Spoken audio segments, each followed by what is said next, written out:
Thank you, everyone, this morning for Black History Month session on community care and culture. And in the interest of time, I'll just launch right into the program. So first on our agenda, I'm not sure if everyone that registered was sent the agenda, but we're going to start with Dr. Aisha Lofters, who is a family physician at Women's College Hospital in Toronto and currently holds the chair in implementation science at the Peter Gilgan Center for Women's Cancers at Women's College Hospital. And this is in partnership with the Canadian Cancer Society. I've known Aisha, I think, for what, maybe 10 years? When I met Leila. Yeah. She's an associate professor at the University of Toronto in the Department of Family and Community Medicine. And her research interest includes cancer screening and prevention with a health equity lens. And she will kick off the session today. And so please join me in welcoming Dr. Lofters. Oh man, I was completely mute for all of that. No, we heard you. Okay. How was it off? Okay, so please join me in welcoming Dr. Lofters to kick off our session today. Thank you so much. And I'm just going to share my screen.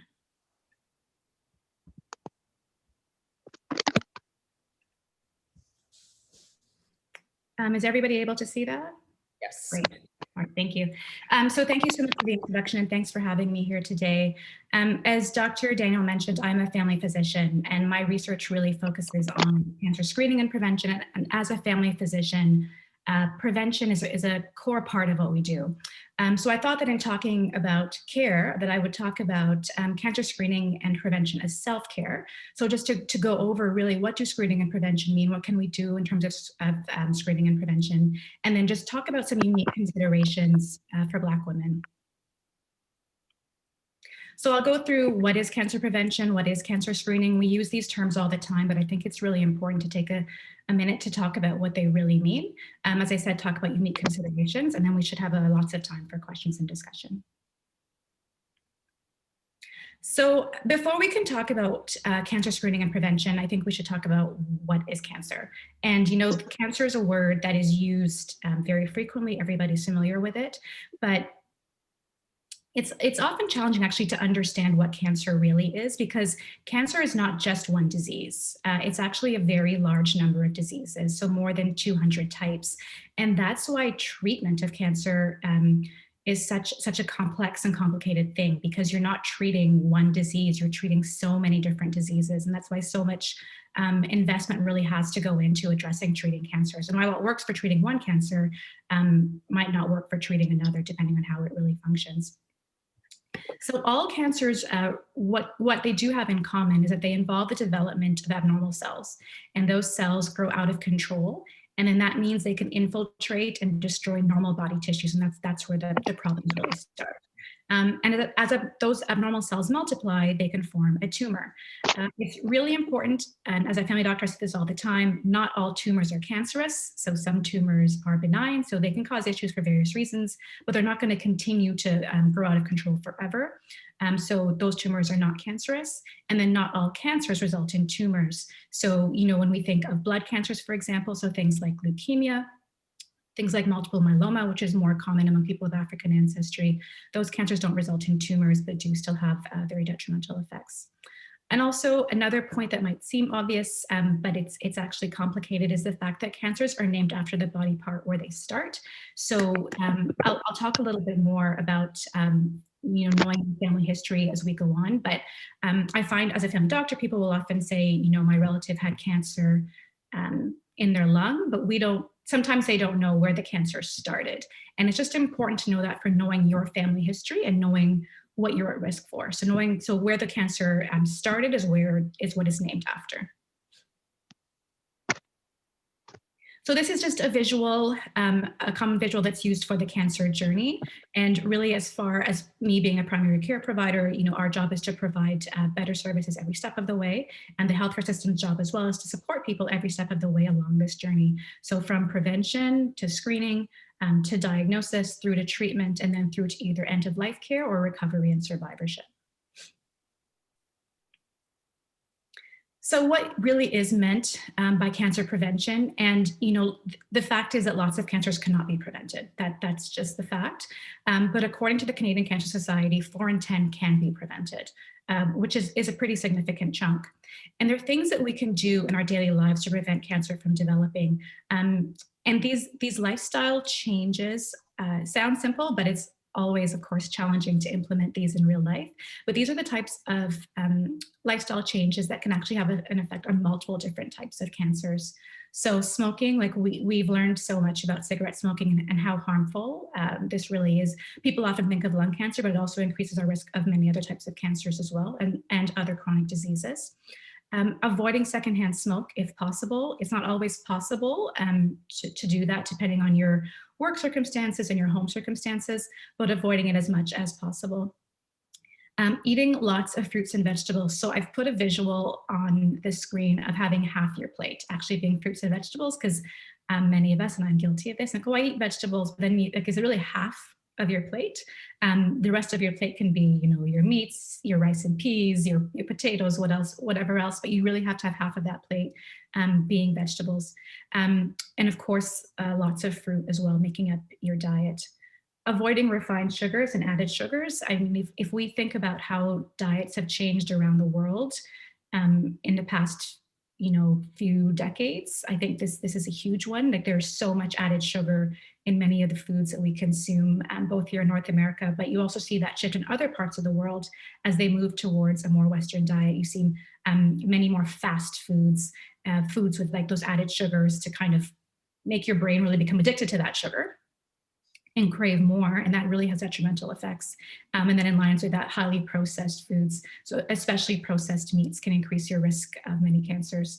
So really avoiding those types of highly processed foods, refined sugars, and added sugars. Keeping alcohol to a minimum. So there's been lots of talk in recent years about how much alcohol really is appropriate. The Canadian Cancer Society really says that the best amount of alcohol is none. Many of you will have seen their campaign, the COVID campaign about a dry February. I think alcohol use has increased, understandably so, with the COVID pandemic, but we really have to recognize that alcohol puts us at risk for many different things, but it definitely increases our risk of cancers. So with the Canadian Cancer Society, when it comes to women, the recommendation is actually less than 1 drink a day. So the other thing to bear in mind is what's a standard drink size, because many times, we'll take our wine glass and fill it to the very, very top and call that 1 drink. But if you actually look at what a standard drink size is, that's not just 1 drink. There was an article recently that I think it was in the Globe and Mail, talking about Canada actually has one of the highest alcohol intakes in the world right now. So I recognize we have people from all over the world on this call, but just to bear in mind that I think alcohol use and its role in cancer, I think we don't understand enough about what that is and recognize that enough. And then being physically active, at least 150 minutes a week. So, I think it's thinking about what can that look like in your life. For some people, it's 30 minutes 5 times a week. For some people, it's 3 times a week of about an hour. And, from my perspective, I think do whatever works for you. For me, I like to have a very structured approach. So I will block off time in my calendar to work out. I do exercise. My mother loves to walk. Different people do different things. So I think it's really about finding that physical activity that you enjoy, so that when it comes time to do it, you're not coming up with the excuses not to do it, which I think we're all very guilty of. And then another really important point is that remember that having one type of cancer doesn't reduce your risk of other types of cancers. So there's been a fair amount of research that people who are cancer survivors are actually less likely to be screened for other types of cancer. And I think it's because we in the healthcare system often think just about that one cancer with that one person. But if somebody has a history of colorectal cancer, they still need to have their mammograms, right? Because they're still at risk for other types of cancers. So cancer prevention and cancer screening are applicable regardless of your current cancer status. So when we talk about cancer screening, it's similar to prevention, but it's not the same as prevention. So with screening, what we're talking about doing is typically tests that are trying either to find a cancer early before there are any symptoms, or when it's quite small, or it's finding cell changes before they've even turned into a full-blown cancer. So finding like a pre-cancer is what we call that. So when you're doing screening, it's not about preventing the cancer from occurring in the first place. It's about trying to find a cancer very, very early before it has caused any problems yet, or trying to catch those pre-cancers. So cancers for which screening is widely available, and I should have added in Ontario on this slide, include breast cancer, cervical cancer, and colorectal cancer. Lung cancer screening is available in the US, and it is being piloted right now in Ontario and will be widely available. So that one's coming, but the ones that are widely available right now are breast, cervix, and colon in the Ontario context. Also a point too, a lot of people don't know what a cervix is. So the cervix is your opening to the womb. So a lot of times when women come for a pap test, they don't really know what the pap test is for. So the pap test is checking for any of those precancerous cells, and the cervix is the opening to the womb. So I just want to quickly go through each of those types of cancer screening a little bit more. So with breast cancer screening, we're really talking about typically two tests. So the most commonly used is a mammogram. So the mammogram is essentially, it's like taking an X-ray of the breasts.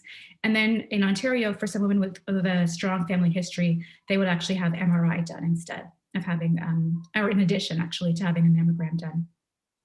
So in Ontario, for women who are at average risk, it's recommended for women who are aged 50 to 74 years. And if everything is completely normal, it's recommended to be done every 2 years. So starting at 50, if everything's normal, then you come back at 52, 54, et cetera, up to 74.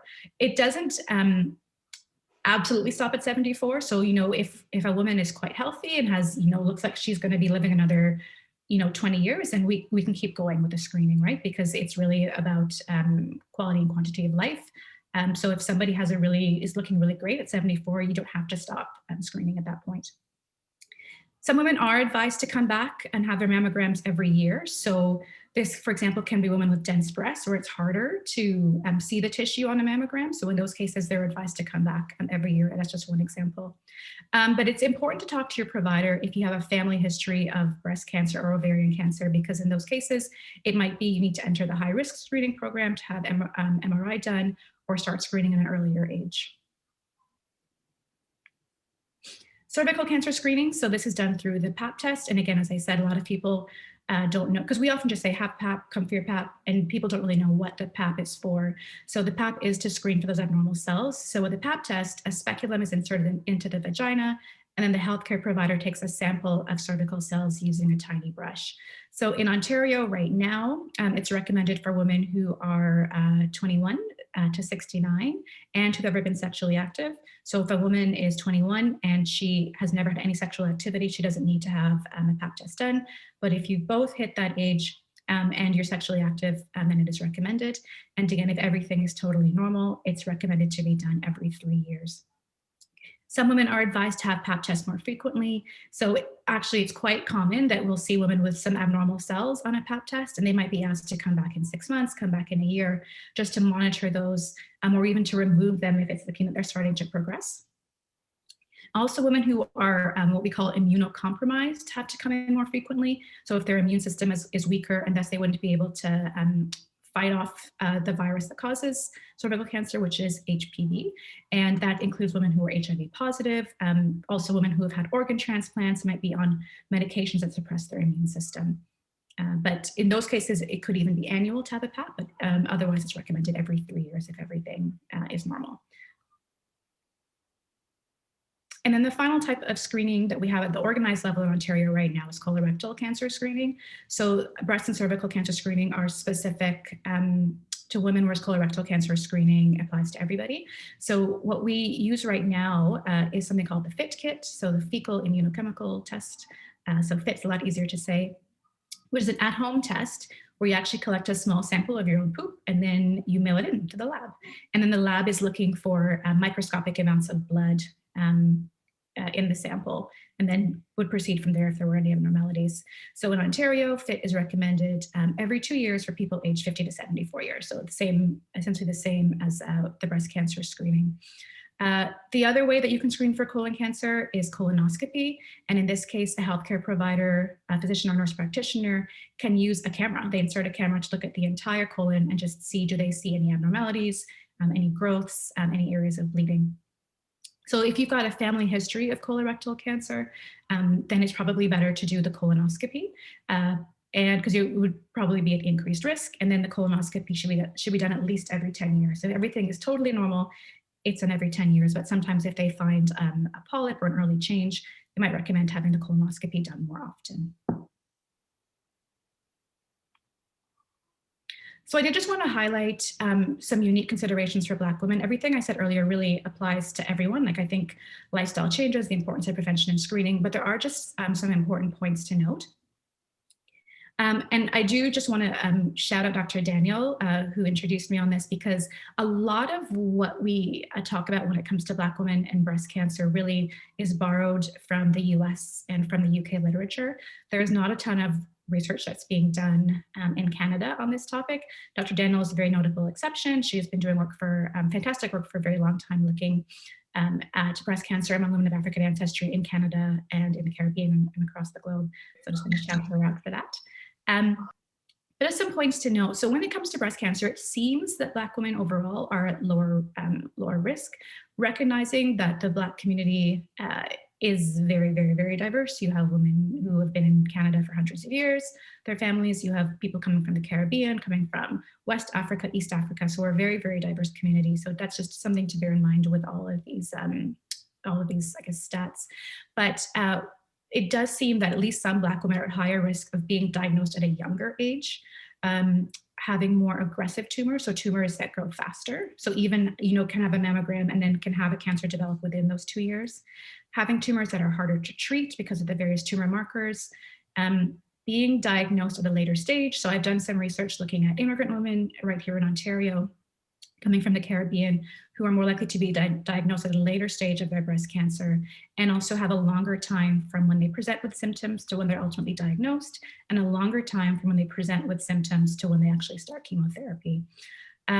So I think there's lots of work to be done in these areas, and I think lots of need for research funding to support this work going forward.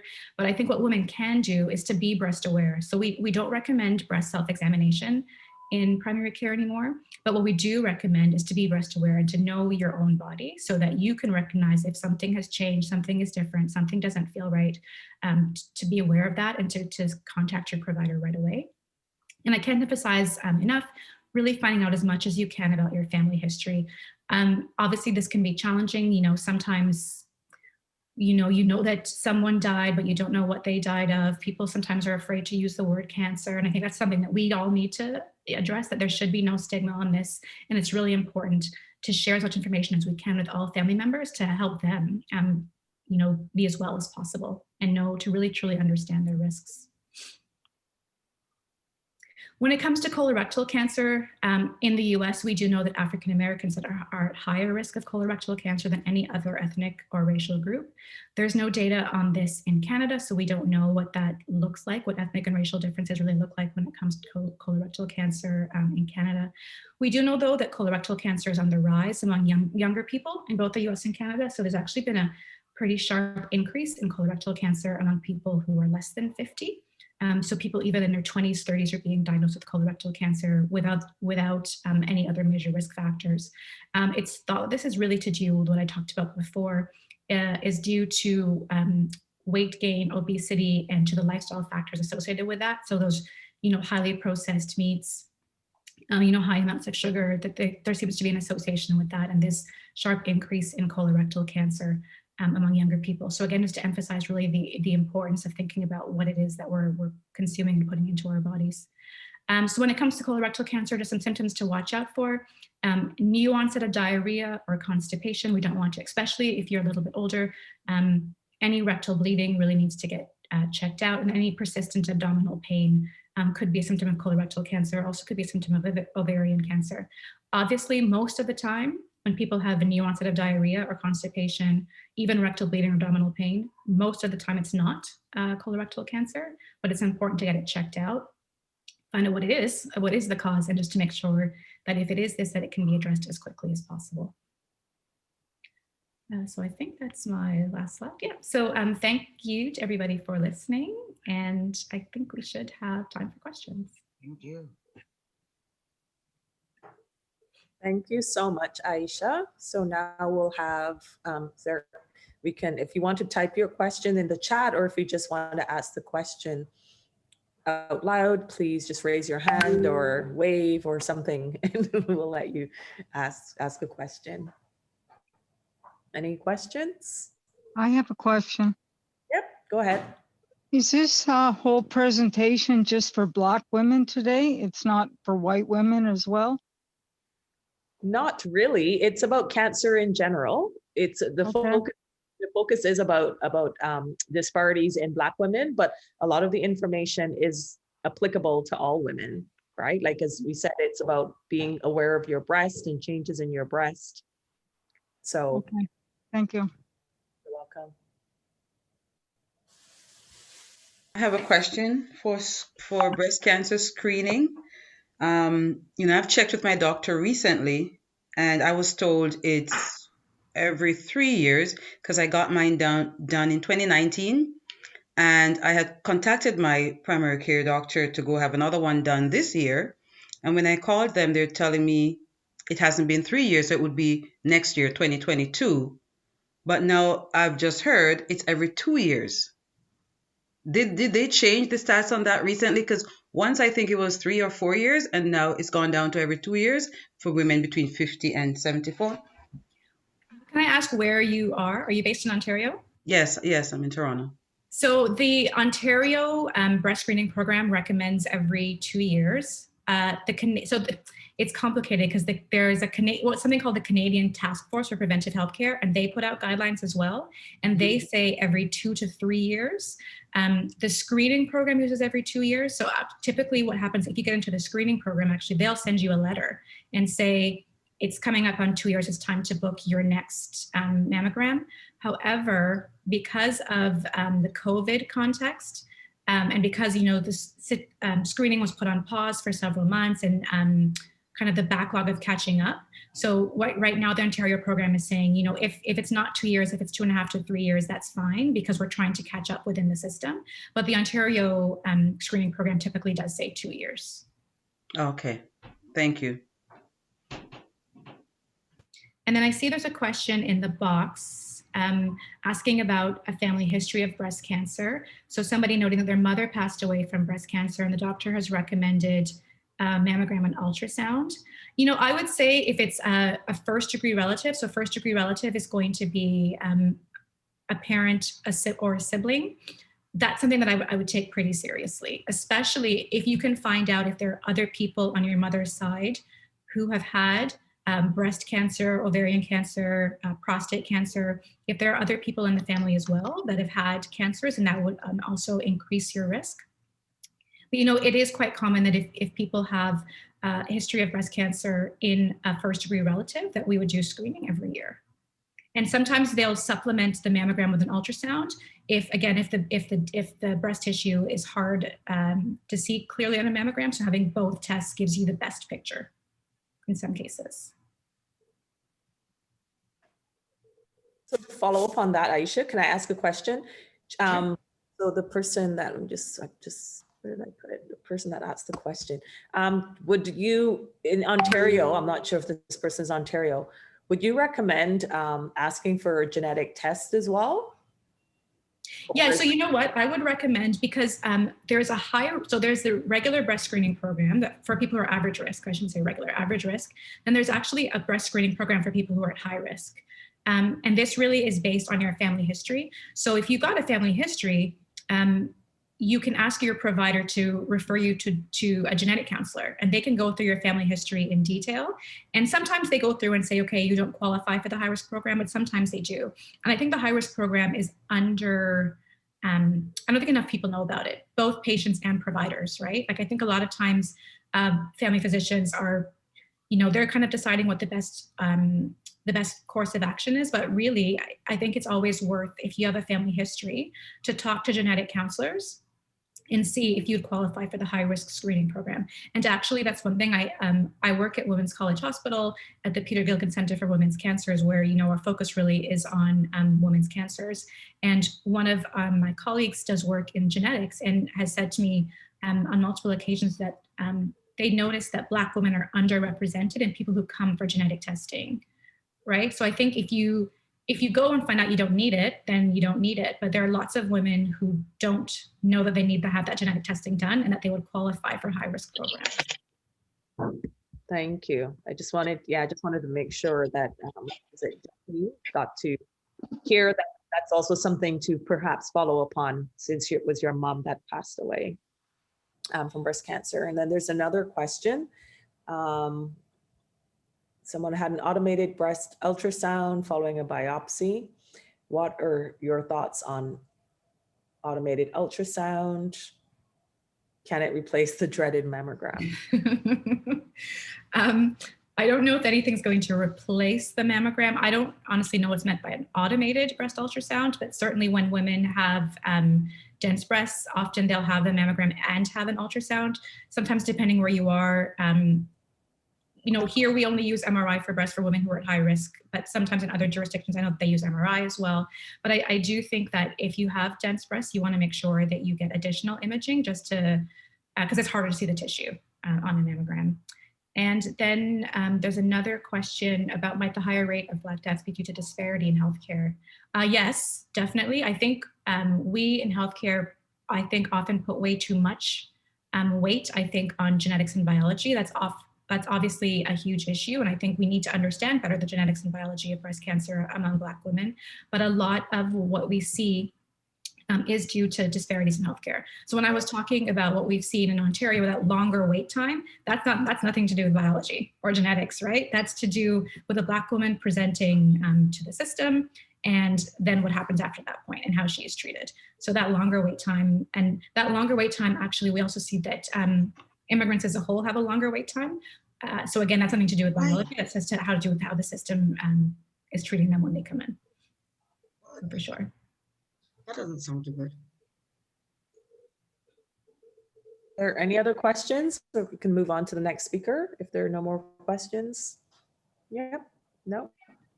Okay, so just join me in thanking Dr. Lofters for a wonderful presentation and for answering our questions. Thank you, Aisha. Yeah. So our next speaker, who will be speaking about community and culture, is Elaine Goulbourne. And she's currently the Director, Primary Care, Clinical Resources and Performance, and the Administrative Director for the Peter Gilgan Center for Women's Cancers at Women's College Hospital. She has over 25 years of leadership, administrative, strategic planning, and partnership development in healthcare, as well as cancer care, women, and children's health. She has a master's in health studies from Athabasca University and a Bachelor of Science in Nursing from Laurentian University. Elaine also holds an adjunct lecture appointment with the Lawrence S. Bloomberg Faculty of Nursing at the University of Toronto. So please join me in welcoming Elaine Goulbourne to speak about community and culture. Thank you so much, Elaine. Thank you, Dr. Daniels, for that warm introduction. I'm going to try and share my screen.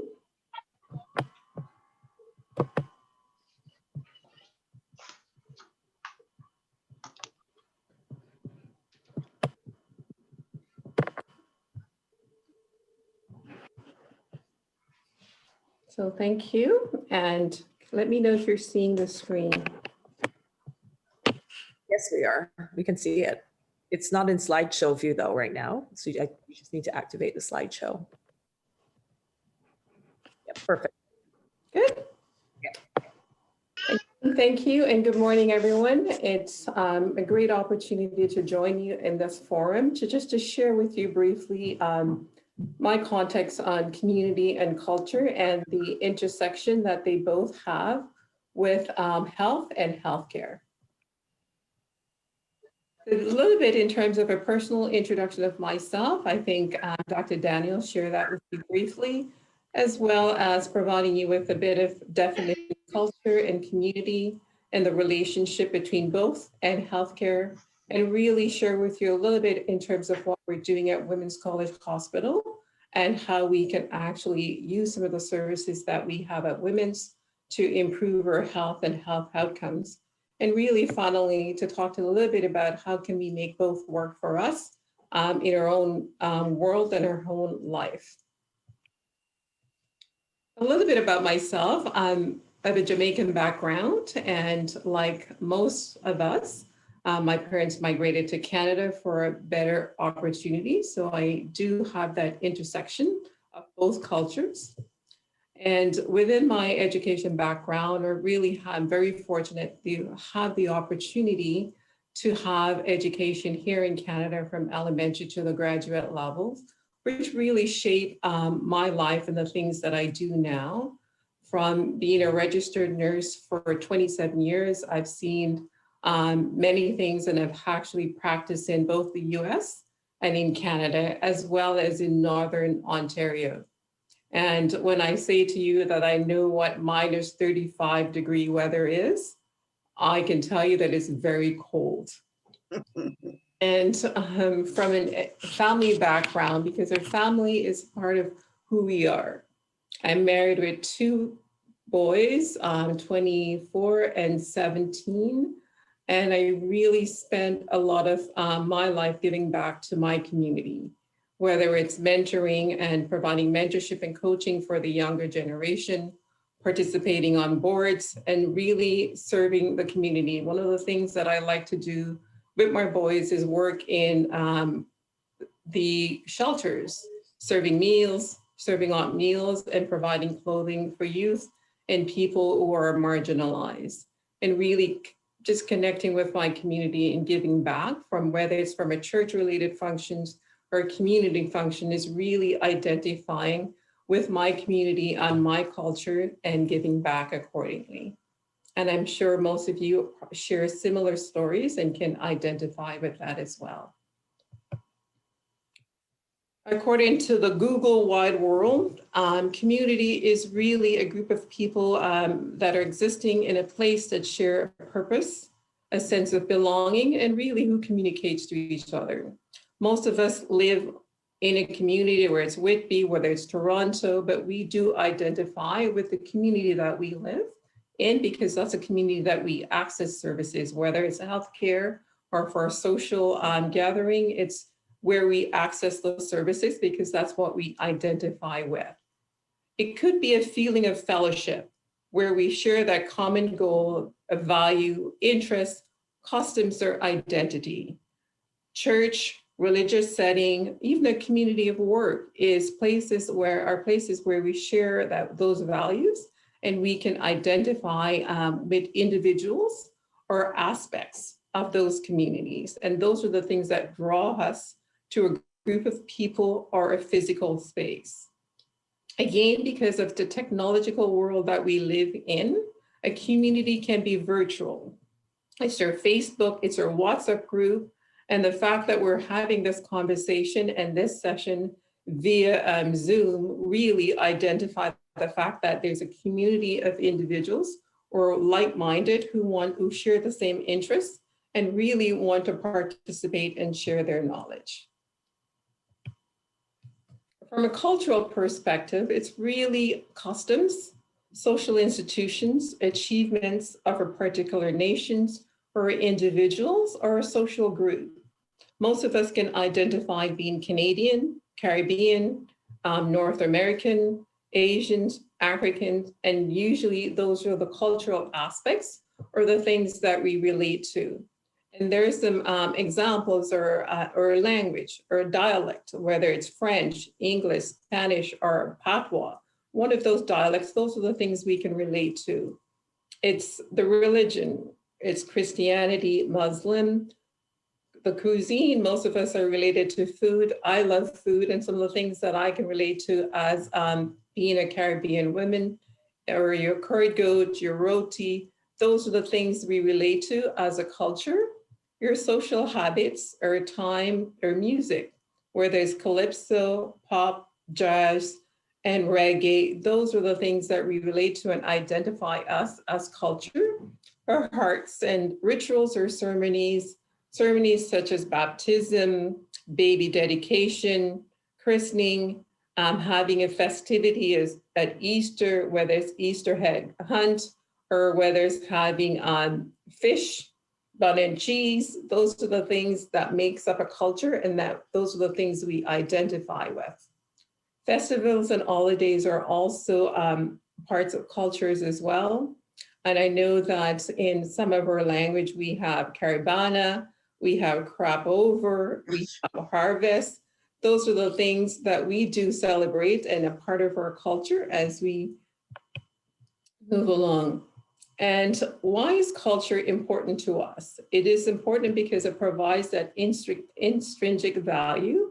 It's a sense of how we identify in terms of integrity, the ability to work hard, to have achievements, and really that sense of honesty. Those are the things that we get from our own culture, regardless of what culture we identify with. It provides us with that social and economic benefits. It enhances your learning and improve health. And then one of the things that I've always liked to share is that I've been to Italy a few times.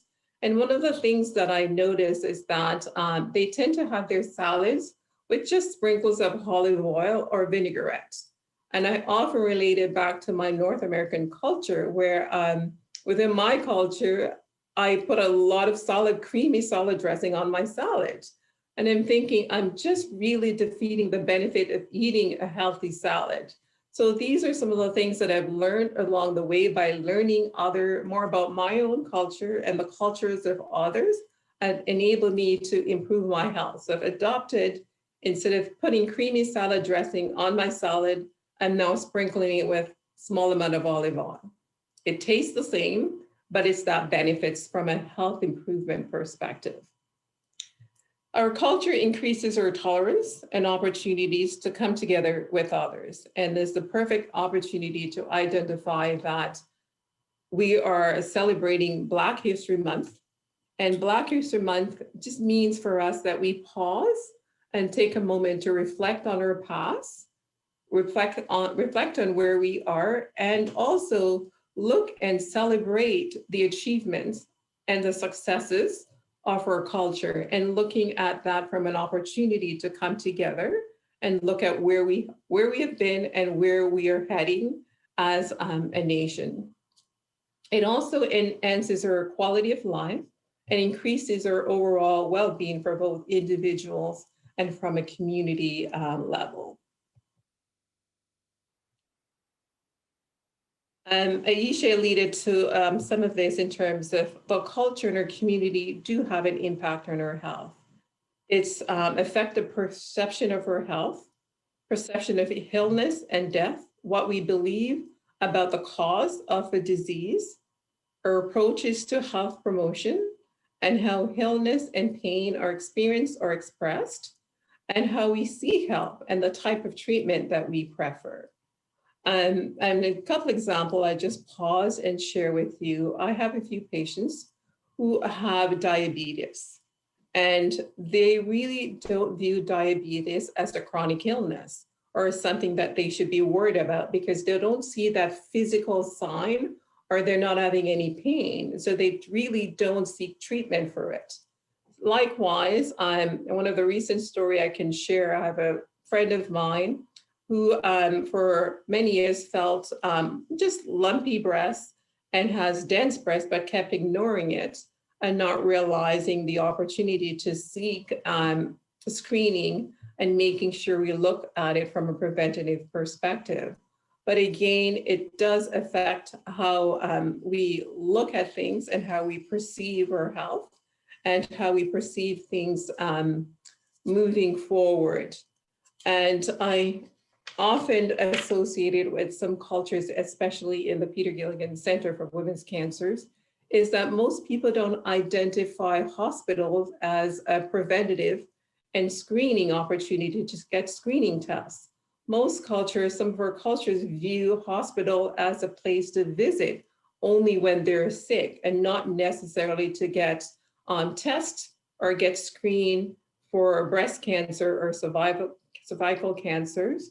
But it's just wanted to pause and think about what our beliefs are and how they impact our outcomes and our health outcomes. This is a bit of a summary chart that I kind of prepared that provides us with an illustration of the intersection as us, as individuals, our community, our culture, and health. We're all individuals, whether we are infants or seniors. We belong to a family, whether it's our immediate family or extended family. And within those family, we live in a community. Within a community that either as a virtual relationship or a virtual community, or we fellowship with certain individuals because of our beliefs and values, or whether we can associate with a local community or a regional community as in Ontario or international community in terms of having relatives that lives in the Caribbean, lives in Asia, just different continent. We relate to these individuals as communities. Where our communities are intersections with our cultures is because within each community, there are subcultures. And these subcultures are identified by language, food, habits, rituals, and beliefs. These beliefs are then transcended into how we perceive our health and illnesses, and that impact our wellness, how we seek prevention, screening, treatment, and survivorship, and making sure that we use these as a tool to enable us to gain better health. I just want you to take a moment and just really pause and think about how your community, your culture intersect and how they actually shape your notion of health and how you view health.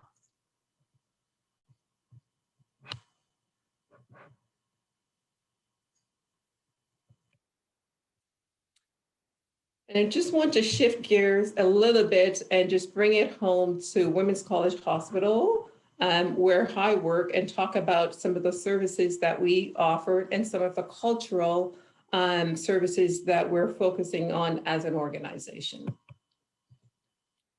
Women's College Hospital is really the only academic ambulatory hospital really in Canada.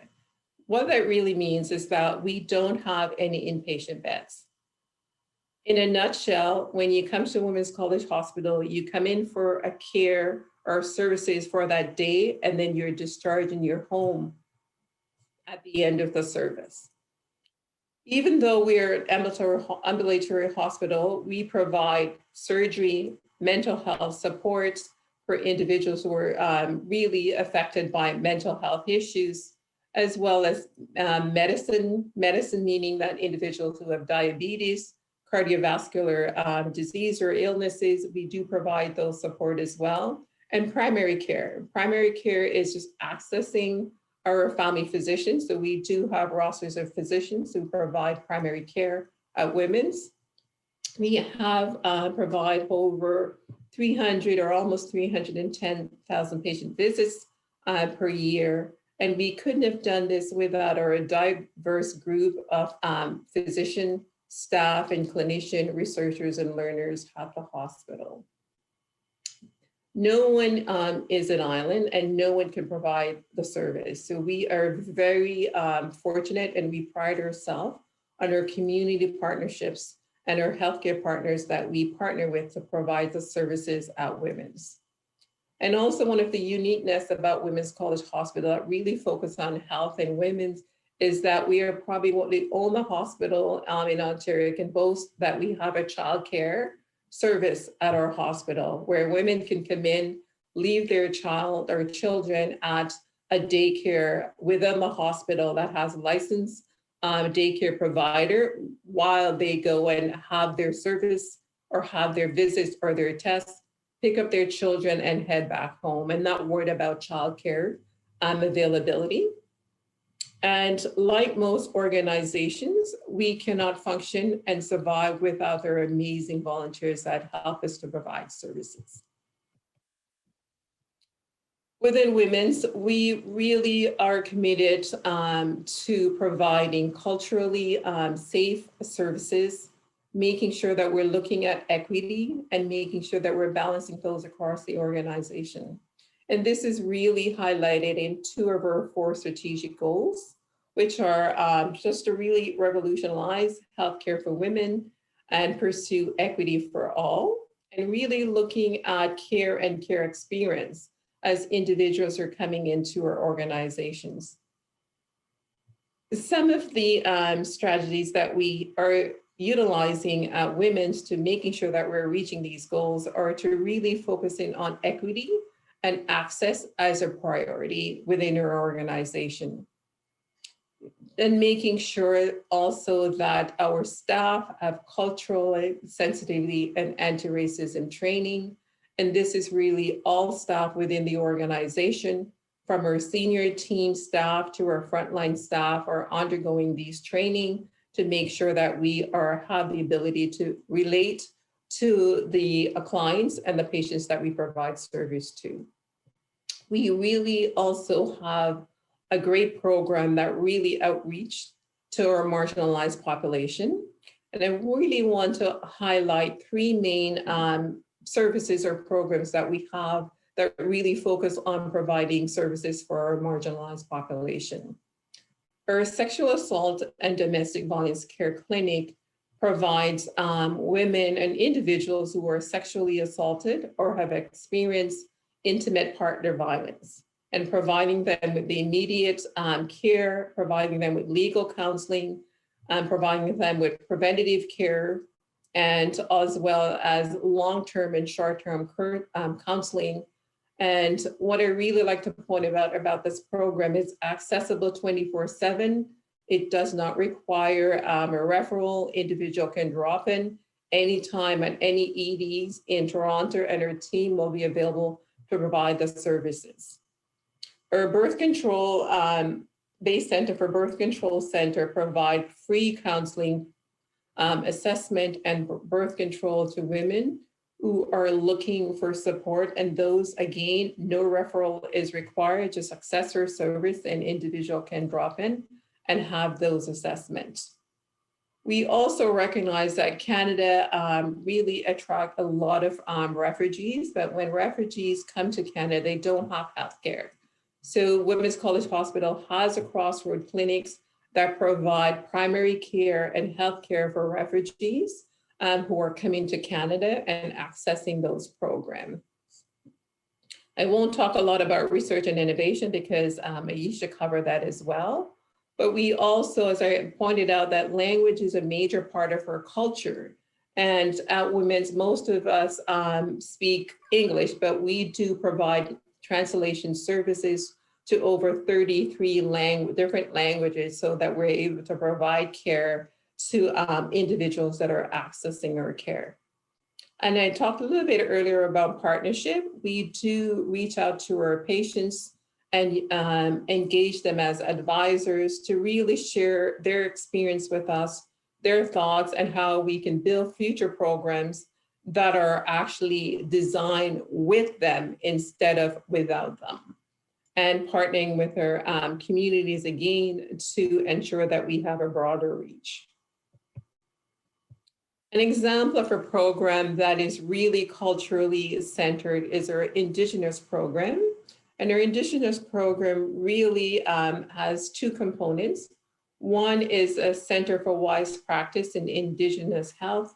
And just really, it's a gathering place that provides dedicated space for Indigenous learners and staff to share their experience and to really reach out to an elder or knowledge keeper and to share that cultural aspect.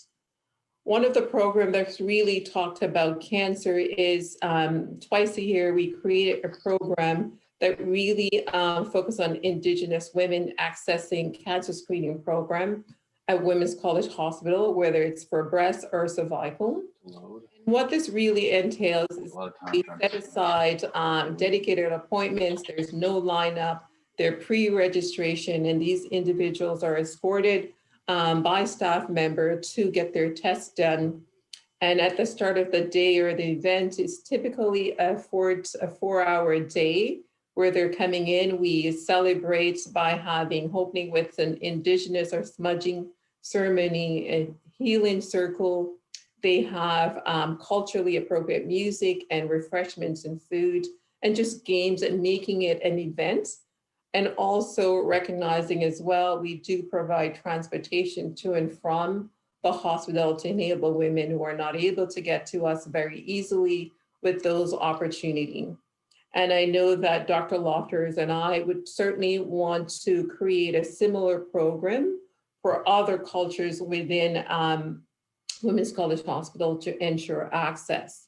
And certainly I'm going to do a call out to say that if there are individuals who are part of different associations who are part of this conversation today and would like to partner with us to establish a similar program for different cultures, we are open to your feedback and we welcome your partnership.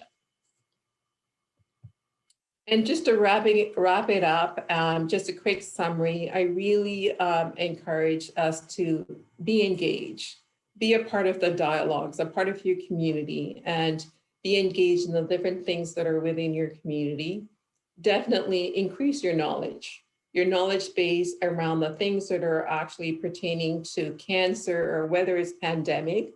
I couldn't get off this call without talking about pandemic. The vaccine is something that is widely being conversed within our own country, but is making sure that we are speaking to the experts, we're reading, looking at the knowledge and making sure we're informed about what it is.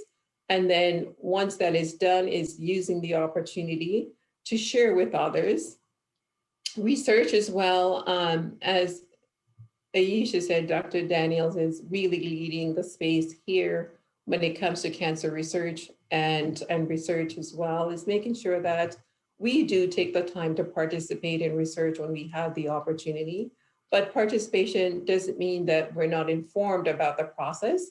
Be informed and making sure that we are participating.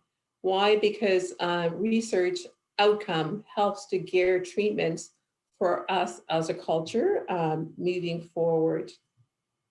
Advocate for funding, for resources for your community organization, and really advocate for care across your community. Volunteer where you have the opportunity and be an active part of your health, whether it's through prevention, but through screening, or whether it's active treatment. Be aware and take active part in your health and your health promotion.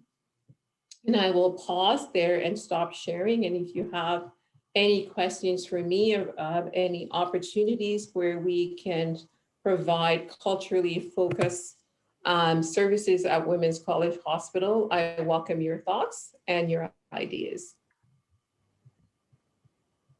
Thank you so video. Thank you so much, Elaine. That was wonderful. And I learned a lot about Women's Children's Hospital. Yeah, I did learn about Women's Children's Hospital. I had no idea that so much happened there actually. So that was a nice overview of what happens there.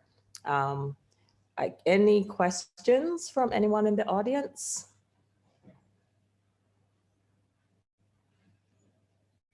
You can raise your hand or put a question in the chat.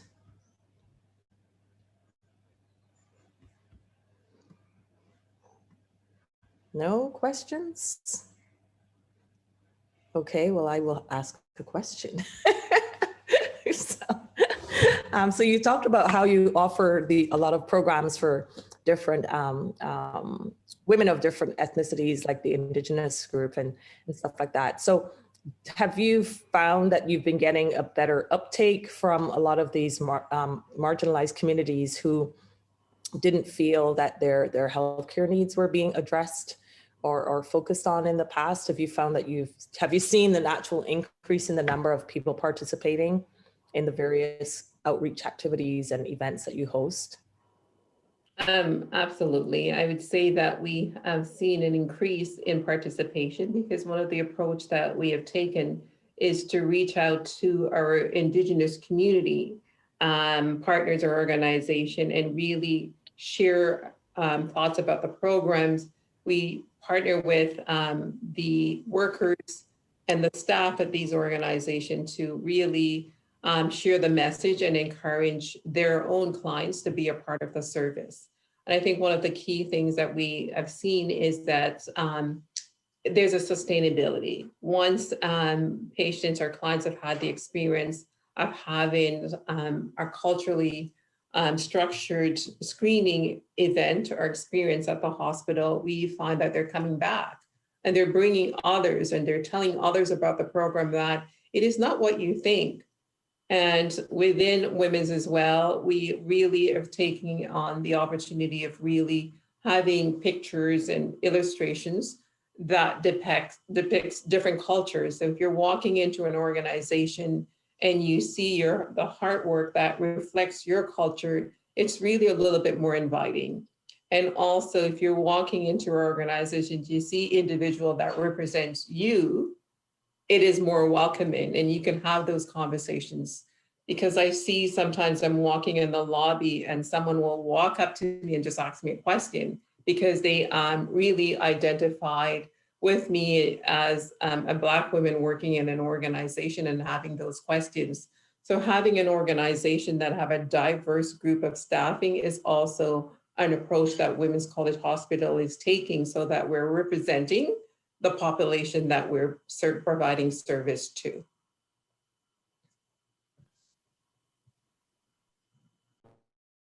So this is a tougher question. Is it possible for WCH to take the initiative and to get all hospitals to offer childcare for women when they're coming for their visits at their hospitals? Is that something you can perhaps lead the charge with? It's certainly nothing is impossible, because we've seen at Women's College Hospital how beneficial that has been in terms of to women coming in for their appointments and just having that reassurance that their child or children are taken care of by a licensed childcare worker. And we're part of the TASM hospital downtown. There's certainly the opportunity to advocate for that and looking for a space, but certainly we'll bring that back to our senior team to advocate for that as a definite essential resource to enable accessibility. And is that something maybe that we as different organizations represented here can help with and participate, right? Like, I think the more women's voices are raised about these kind of issues and how this is a limitation to healthcare, then I think it would become so much easier, right? I would say yes. And if you think of the last slide that I showed that talks about advocacy, that is definitely the opportunity to look at advocacy from services that are required. It doesn't necessarily have to be funding. It's those simple things in terms of childcare, transportation, and accessibility to get to services. I think sometimes when we talk about our marginalized community, I think we don't pause and realize that when we talk about certain things, that there are individuals or women in our own country, in Canada, who are really struggling to say, do I take the bus tonight, or do I go and buy food for my kids? And what does that look like? And realizing that there are less fortunate individuals than us who are really making decisions about food, and they may not have access to technology. And one of the things that within one of my program, I have a crossroad programs. And when we are creating different offerings for people, and we're talking about using the internet and having a cell phone or a computer, we have to pause and realize that not everyone has a cell phone, not everyone has a computer. And how do we make sure individuals are accessing our services and have the basic needs of food and a warm clothes or a jacket? And we have to pause and think about that when we provide services. That's true. Can I ask a question? Yes, please go ahead. Thank you. It was a great presentation. I'm just wondering, because we've been at Pink Pearl talking about those basic needs like transportation, childcare. Who in the hospital would have the information, or what department would have the information of who needs, whether it's to cover transportation or who needs coverage of childcare? Because that's like programs we'd like to start looking at developing, but is that something that the social worker department would maybe have? Like, where does that information live of who needs those services? I think within at Women's College Hospital, it doesn't live within one service. Each program is aware of the service that is being offered. For example, if someone's coming in and require translation services, one of the questions that we have on our intake is, what is your preferred language to receive service? And from that, we look at whether translation service is required.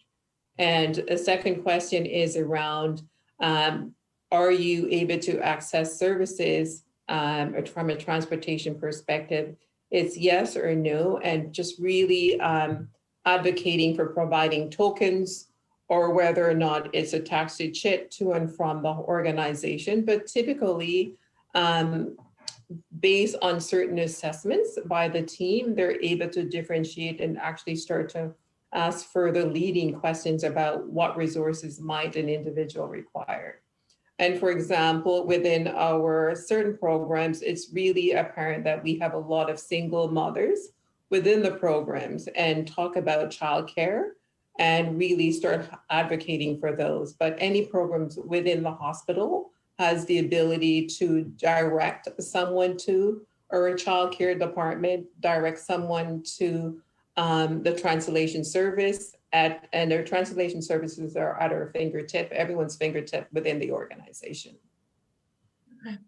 Might talk to you more offline about that. Absolutely. Send me an email and we can just take this offline. Okay, thank you. Okay, so I don't want to eat into our healthy lifestyle section. So thank you again so much, Elaine, Thank for you. shedding so much light and information about Women's College Hospital. That was really, as I said, really good to know. And now we have a 15-minute health and wellness break where everyone can run to the bathroom. And I think we're going to have someone that's going to lead us in a little bit of exercise of some sort. So this is now going to be Milena Gasparino. Yes, I'll do like a 5-minute stretch right now if you'd like, and then you guys can head for a few-minute break. Sure. Okay. So all yours. All right, awesome. Thank you. Just gonna. Okay, so can everyone see me okay? Yep. Awesome. So I'm a yoga instructor and also a programs communications manager at Pink Pearl. So this is a really exciting and interesting conversation today. So thank you all for being a part of it and for joining in, and for all the speakers attending. We'll just do like a 5-minute, really simple stretch just to kind of move our bodies from sitting all day. I'm sure you've all been on lots of Zoom calls over the past year. So just a nice little way to sort of just stretch and release any tension. So just coming to a standing position if you'd like to, and you're not going to need a lot of space. So don't worry if you don't have a yoga mat or anything. It's just a time. And feel free to turn off your videos, ladies. You don't have to keep your videos. Show yourself. So once you've found a comfortable standing position, just closing your eyes and focusing on your breath here. Taking a deep inhale and exhale.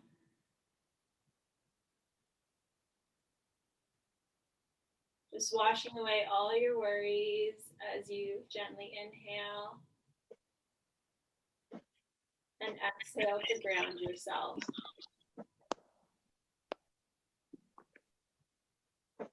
Breathing at your own pace here.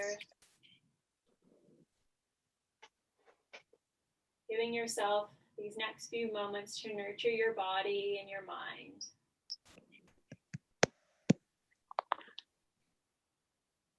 Slowly rising your arms up into the sky. And then just forward fold, so folding over your body. You can bend your knees as much as you'd like. And just sort of sway back and forth to release the tension in your lower back. Letting your head fall.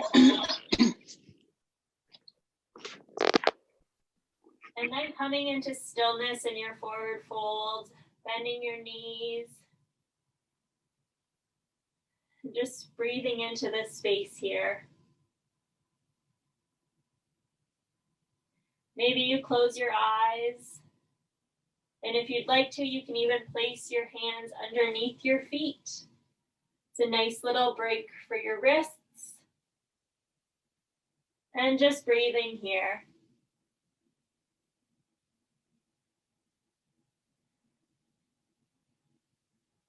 Letting all the tension wash away out of your body.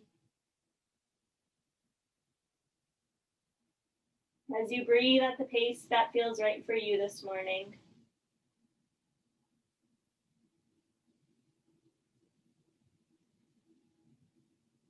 Taking a deep inhale and exhale. You have your hands underneath your feet, releasing your hands and then slowly rising your body back up. Back up to stand tall. Rolling your shoulders here back a few times and then forward a few times. And you can see I have terrible posture, so I'm very sorry about that. Just rolling those shoulders, opening your heart space here. And then coming back into that still standing position, mountain pose again. I'm going to just move a little bit. So you're going to place your hands on your hips, rise your right leg up, and then you'll just gently step it behind you. And right away, we'll just turn that right foot to face the opposite wall at a 90-degree angle, keeping that front leg bent. Coming into warrior two. Taking a deep inhale. And exhale, you can rise your arms up and out to the sides. Just breathing into the space here that you're creating in your body. Watching as the energy flows through you. Taking a deep inhale. And exhale as you straighten that front leg. Bringing your arms down. And we'll just switch to the opposite side. So your left foot becomes that 90-degree angle. And your right foot switches to the front, bending into that right leg. Taking a deep inhale. And exhale as you rise your arms up into warrior two on the opposite side. Keeping your heart nice and open here. Just breathing into the spaces you're creating. And letting a sense of peace and calm wash over you. Taking a deep inhale and exhale as you slowly straighten that right leg, facing both legs out in front of you. And we'll end off with a little breathing technique that I love. So this is a really great breathing technique to do when you are a little bit stressed or just kind of need a moment. So you can keep your legs bent. Or you can keep them straight, whatever works for you, whatever feels comfortable for you. If you would like, you can also sit on a chair for this or sit on the ground. So whatever feels good for you. And you're gonna place your arms up into kind of like a cactus. So it's like a little four. And then you're just gonna inhale left and exhale right. You can close your eyes when you do this. And this movement is just moving all of the good energy around you and all of that stagnant energy out of you. So we hold lots of tension in our whole entire bodies, and by doing these gentle movements, it's just encouraging the energy to float out and release out of your body. So you can go as slow or as fast as you'd like here. Just inhaling and exhaling at your own pace.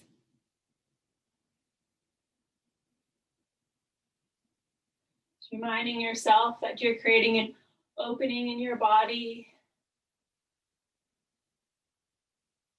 You're creating a space to nurture yourself. And by showing up today, you're giving yourself the opportunity to learn and to grow collectively together, even though we're not in the same place.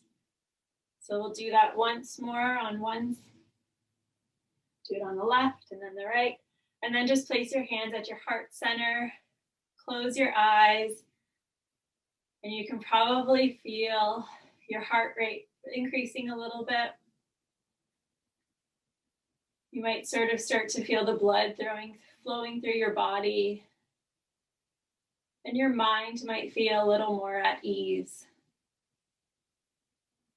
Just taking a moment here to acknowledge yourself and to acknowledge everyone that's here today with us from all over the world. Let's collectively take an inhale And collectively exhale.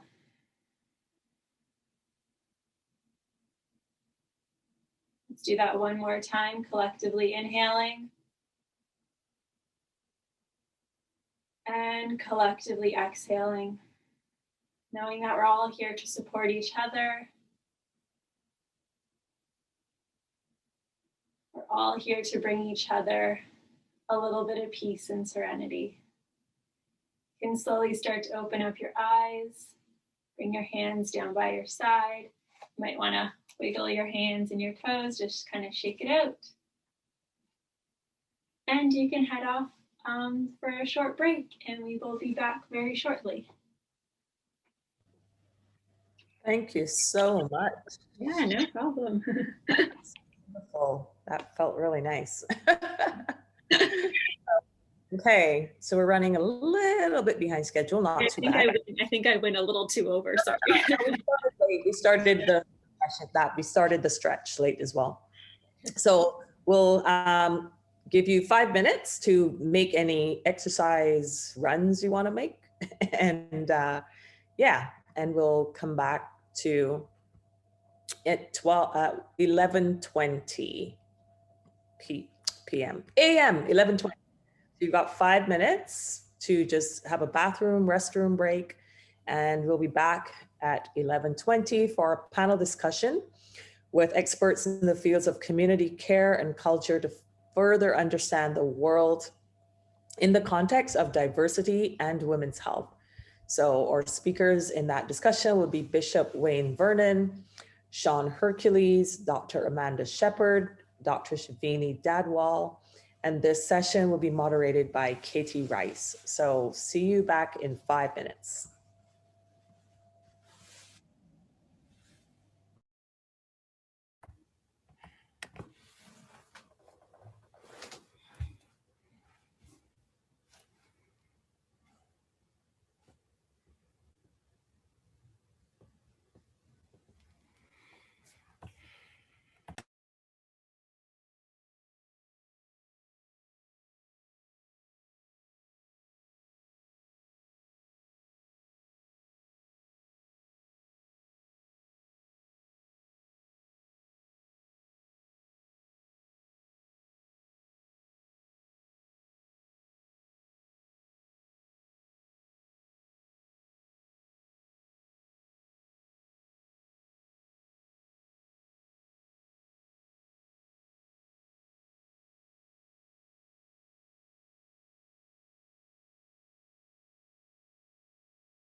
Okay, everyone's trickling back in.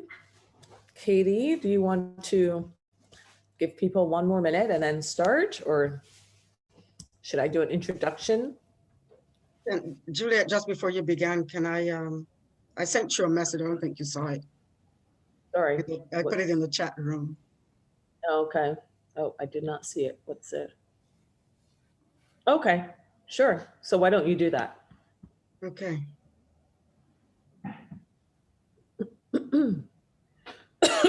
Excuse me.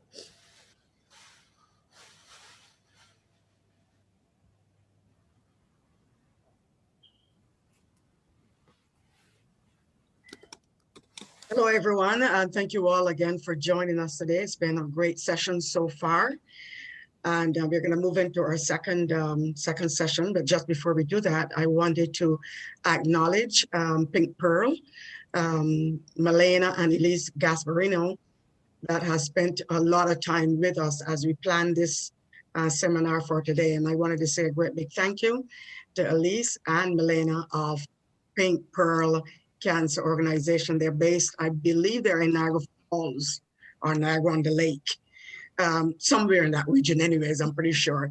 So thank you both for all your hard work in helping to pull this together. And before we finish today, you'll have the opportunity to talk a little bit about what Pink Pearl does, so that anyone in that region will be able to tap into your organization for any resources or support that they may need. Okay, so thanks. Juliet, back to you. Okay. Thank you, and thank you to all the Pink Pearl partners that are here today. And now I'm going to pass it over to Katie, who is going to moderate our upcoming session, our panel discussion. And do you want me to introduce the various people in the session, Katie, or will you do that? So we can either have you introduce them, or if they'd like to do a bit of an introduction themselves, that's all right too. What do people prefer? Maybe it'd be good to have them introduce themselves. Okay. I have the bios, but maybe it'll be nice to have them say a little bit about themselves instead. Sure. So I'll say hello. Good morning. My name is Katie Rice. I'm a social worker. I work at the Odette Cancer Center in Toronto. I work specifically with breast cancer population. And so I'm honored to be here. I was asked to help moderate the panel discussion. But if you have any questions for me as well, please feel free to ask, just based on my experience and my work. Okay, so I guess to start off, if each of the panelists could just give a bit of background, share a little bit about themselves. I'm not here, I can sort of go through the list so we know who to start with. Is Bishop Vernon here?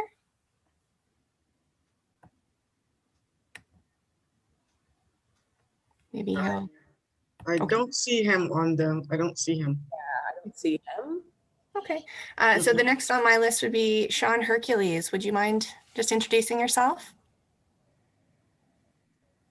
Good morning, everyone. My name is Sean Hercules, and I'm currently a PhD candidate at Dr. Daniel's lab. So working on. On your internet sound.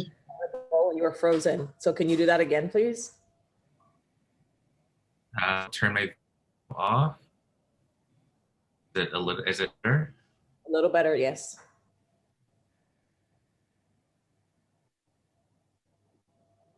I can't hear you. I can't hear.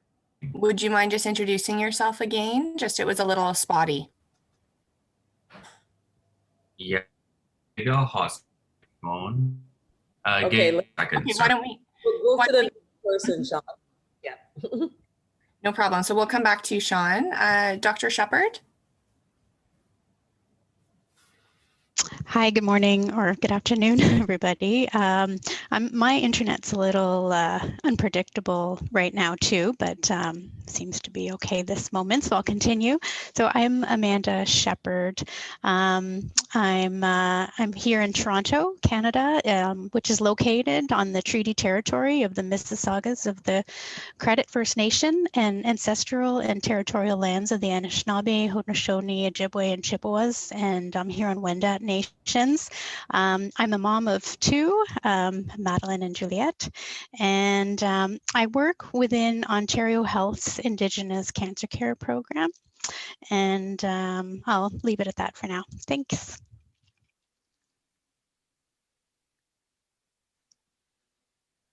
And Katie, I think you're on mute. There you go. So thanks, Amanda. So Dr. Dadwell? Right, so good morning and good afternoon to everyone as well. My name is Shivani Dadwal. I'm currently a clinical fellow in medical oncology here at the Juravinski Cancer Center in Hamilton, Ontario, which I think is southeast of Toronto, but I'm terrible at geography, so don't hold me to that. I'm like trying to picture a map in my head and it's not going very well. I am a first generation immigrant to Canada, and I think that informs a lot of my personal and cultural identity. I'm deeply invested in representation and equity and diversity within care access. I like long walks, not necessarily on the beach, and I really enjoy travel, but I've been grounded for the last year. Thank you.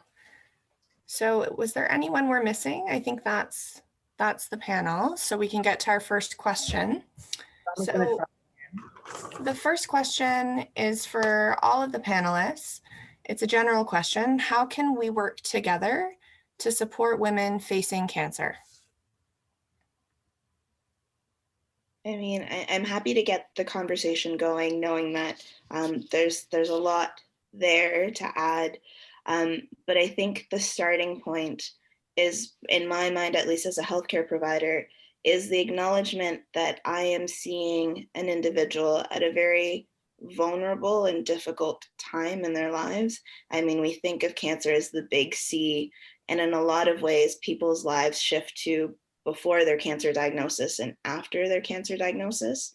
So I think just acknowledging the weight of what people are coming in with, but I think also emphasizing that cancer is one portion of this person's identity and what brings them to us, but people are far more complex in their makeup and in their identities than that. Young women coming in with new cancers are mothers, they're parts of their family members, they're professionals in their own right, they're members of their communities, and I think honoring that identity in that capacity of being their healthcare provider and aligning yourself as an individual who is there to help them through this journey, so that they can still have enriched lives beyond just being limited to their diagnosis. Mm-hmm. Yeah, I think that point of being an individual there to help them and not necessarily talk at them is very, very important, especially when people are in probably the most vulnerable time of their lives.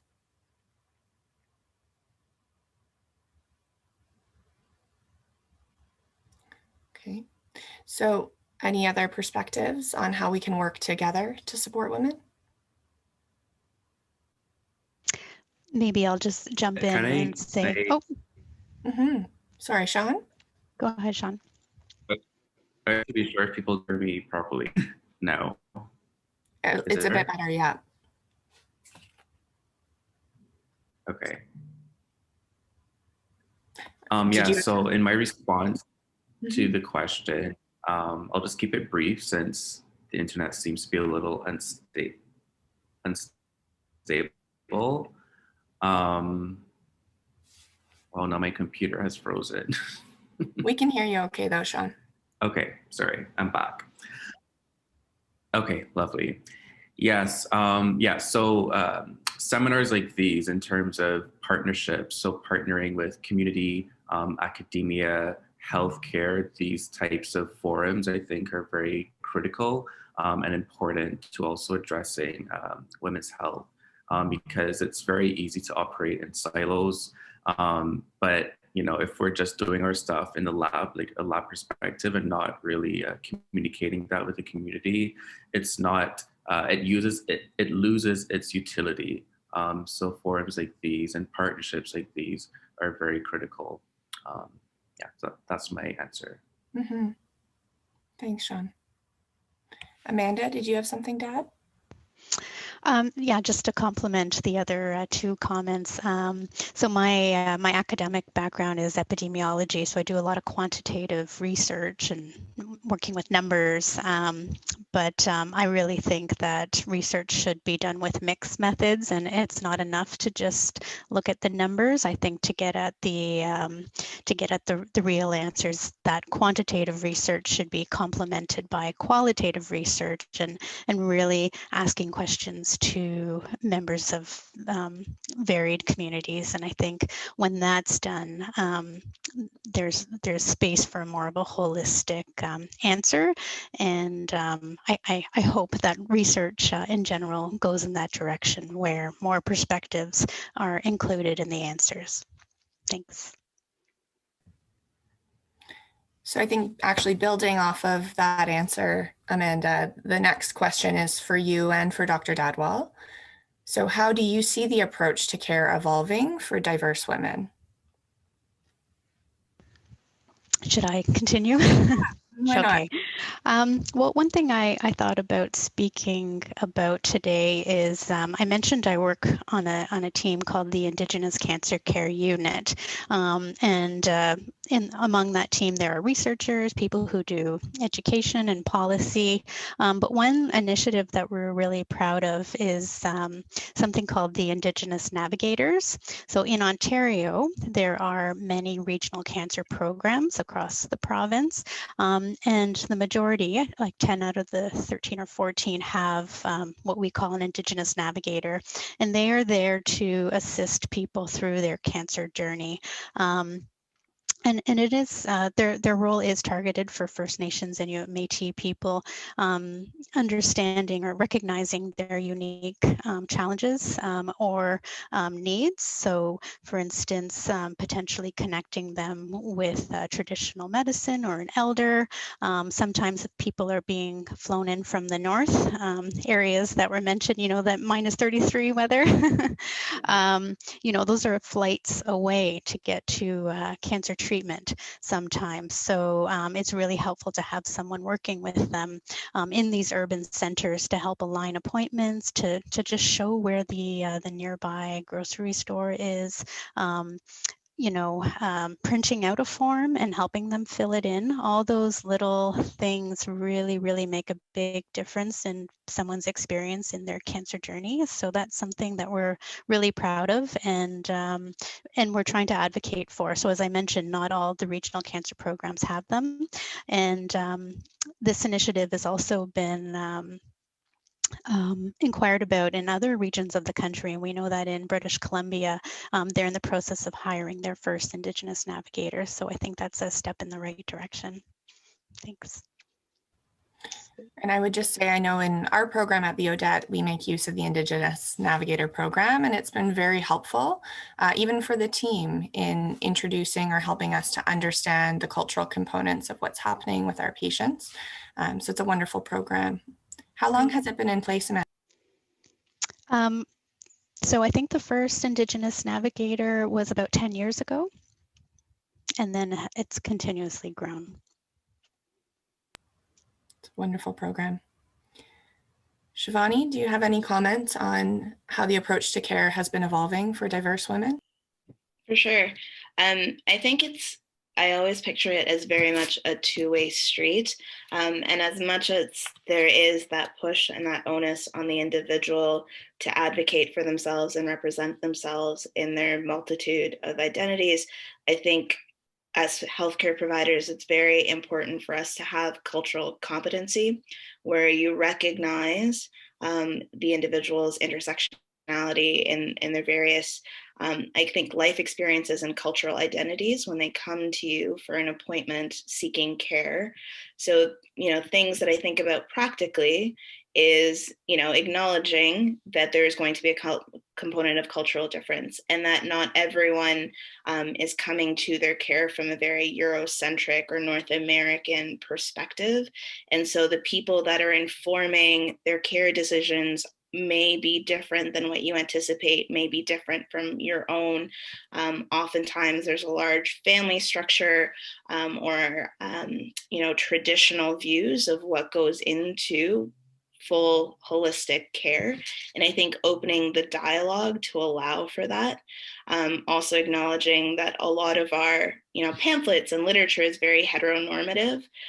So I think setting a safe space where people feel comfortable discussing differences in what their normal looks like, because it's hard, you know, if you're a young person, there's going to be questions about partner intimacy and womanhood and what that looks like. But that picture of womanhood and intimacy with a partner is going to be very different across diverse backgrounds.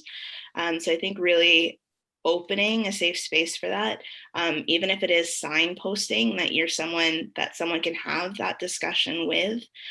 So like I said, you know, I'm a first generation immigrant. That informs a lot of what I understand of care. And I think introducing that in a conversation, and just asking people about their family dynamic, asking people about what home looks like and their access to care is important, so that people can have that dialogue with you. And I know that Elena touched on this, even things like coming into appointments, like, can you take time away? Is financial insecurity an issue? Is food security an issue? And knowing that I can give you certain recommendations for your care, but whether it is feasible within your life to fulfill all of those things or navigate all of those recommendations, it's my job to help you, because it can't be very preachy from one place. It's an acknowledgement that people's life experiences are quite diverse. Yeah, no, it is critical to acknowledge the social and cultural factors in order for someone to proceed with their treatment, right? Similar to Elaine's presentation, you know, culture really is the lens with which our patients perceive, view, and proceed with their treatment. So the next question is for Sean. In general, what is the latest research on diversity in cancer? Yes, so my response to that is actually going to be tied in quite well with what Shivani just said, and also Elaine about culture. So in general, though, I just want to take a few steps back and highlight some of the points that were made in Dr. Loster's presentation as well. You know, she said cancer is very heterogeneous, which just means that, you know, they're very different. They can present differently. And what we have found recently, even though cancer survival rates have been increasing tremendously over the last 10 or 15 years with increased treatment options and research, we still see vast disparities, at least in the US, just based on racial and ethnic profiles. So in the US, for example, the incidence of breast cancer is higher in white women. So that just means more white women get breast cancer in the US. However, more Black women are dying, which is, you know, it doesn't really make sense. If more white women are getting breast cancer, why are more Black women dying? So this is a question that a lot of researchers across the globe are trying to address and understand. And traditionally, people have, you know, really thought that this could be due to social economic status. So access to healthcare, you know, the US is very different to Canada, where the healthcare system is not publicly funded or not that accessible as it is in Canada.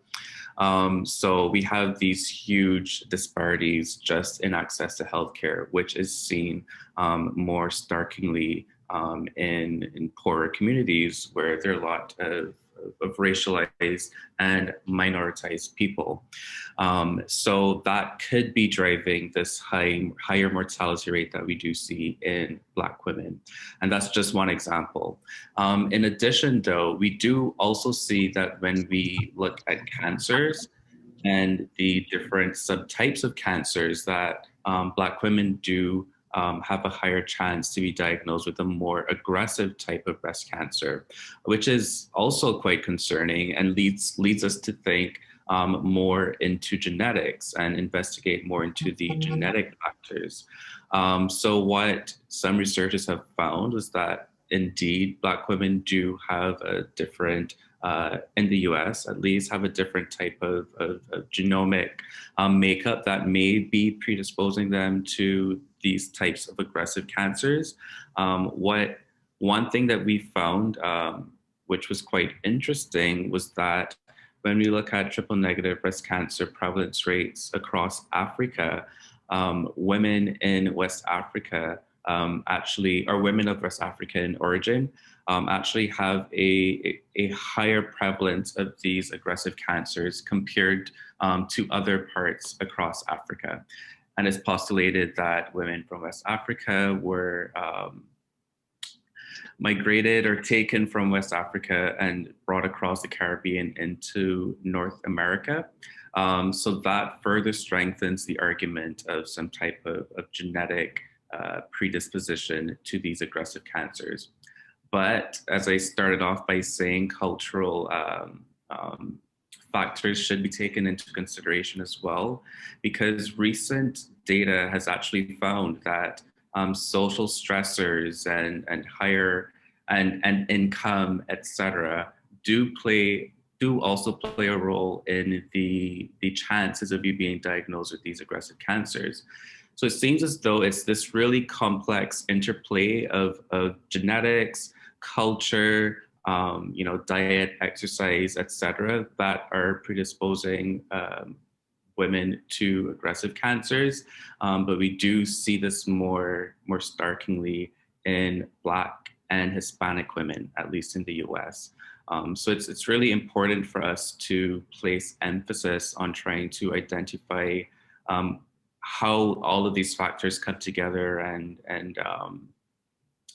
contribute to these aggressive cancers, so that we can start to see decreases in these aggressive cancers and or better treatment or diagnostic tools for these cancers.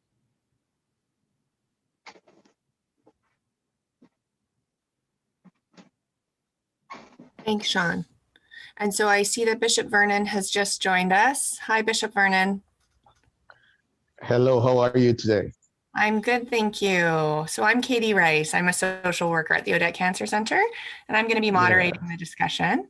So can we just take perhaps a pause, and Bishop Vernon, could you just give us a little introduction to yourself?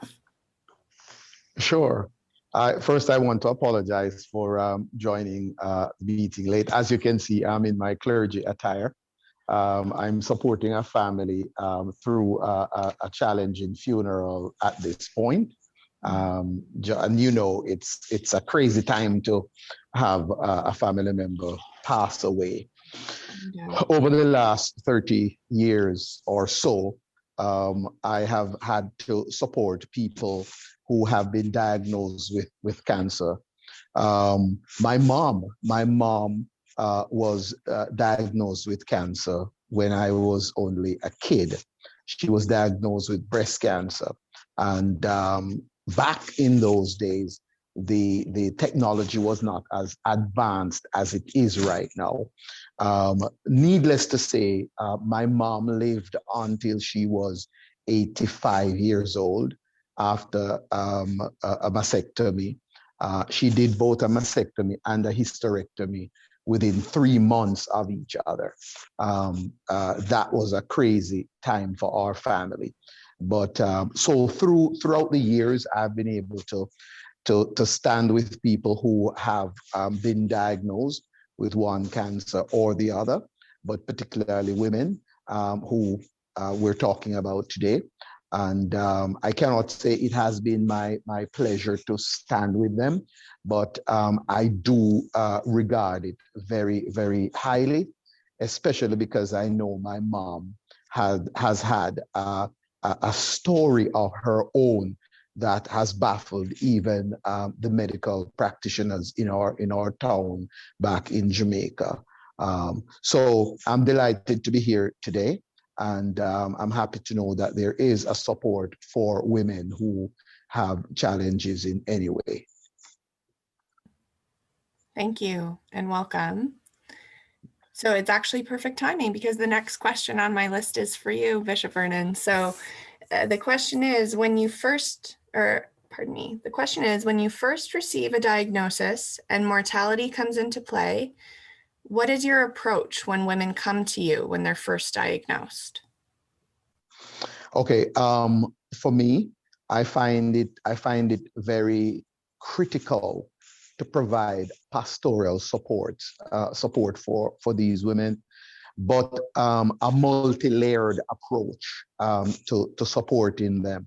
And one of the first things to be able to do is to help people to calm down, because the news brings a lot of anxiety, it brings a lot of fear, and so on. So I've had to tell my mom's story 1,000,000 times because that is my go-to, that is my reference. I do have other stories of journeying with other women, but my mom's story is the go-to.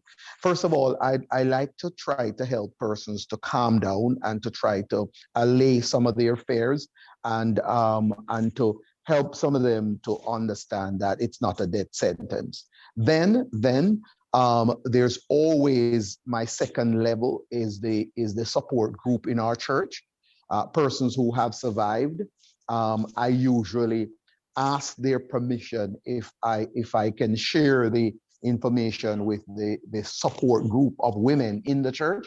And if I'm able to do that, then I do point them to to those persons, and to have them sit with that woman and support her through this time. The other level of support, which is expected of us as ministerial support personnel, is prayer. Most of our women who are women of faith, when they call, the other layers sometimes don't even matter much to them. What they want to know is, Pastor, would you ask your prayer team to pray for me? And they want to know that their name is on a list and that people are praying for them regularly. So all the other layers that I would share, it comes back for them. It's important that they know that people are calling their names in prayer.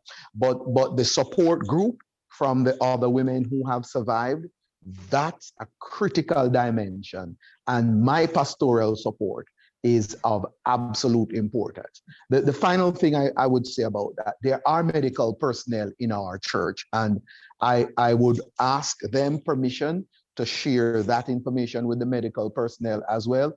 And sometimes I would take myself out of that dimension of it and ask a medical person to help them to walk through, to talk about options, to talk about avenues for treatment, and the medical science part of it.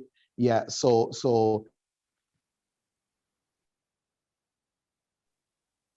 them through.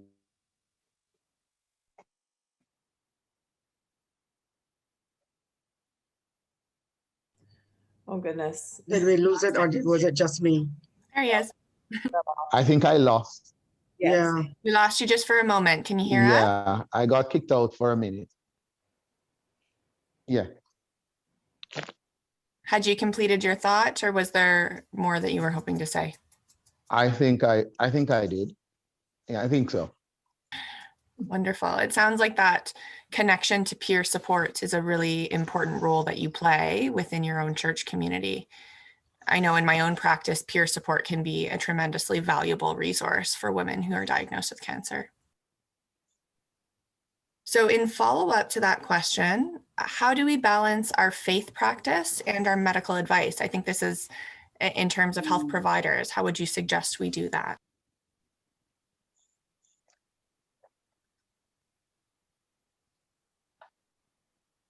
Are you able to hear us?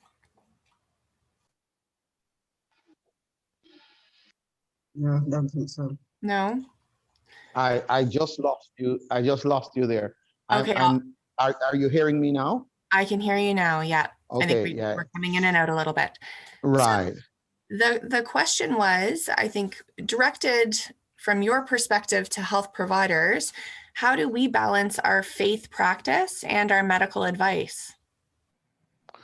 Right. In a number of instances, including this pandemic, people of faith are concerned about the balance between faith and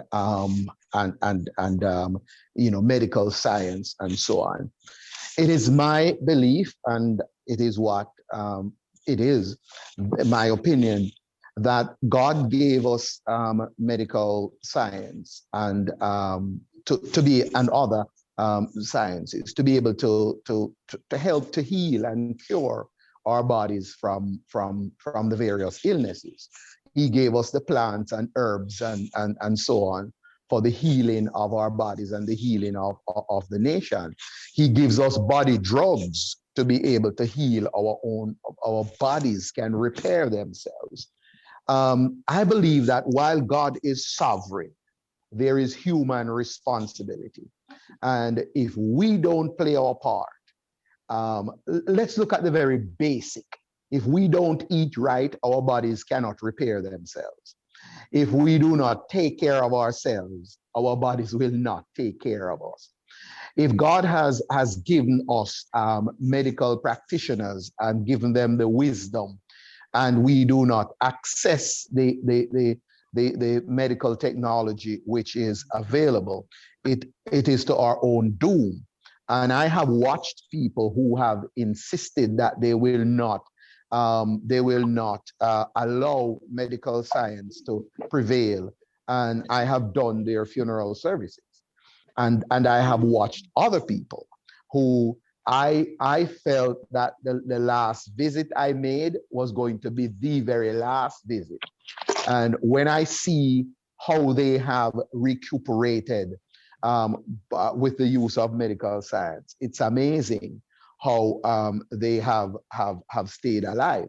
If my mom back then had listened to some of the conversations, then she would not have done a mastectomy and a hysterectomy within 3 months of each other and lived until she was 85 years old. She would not have. So the balance is that we need to pray. And I share with you what an elderly lady in my church told me as a young pastor. She said, "Pastor, I'm going to pray until either this person dies or they are revived.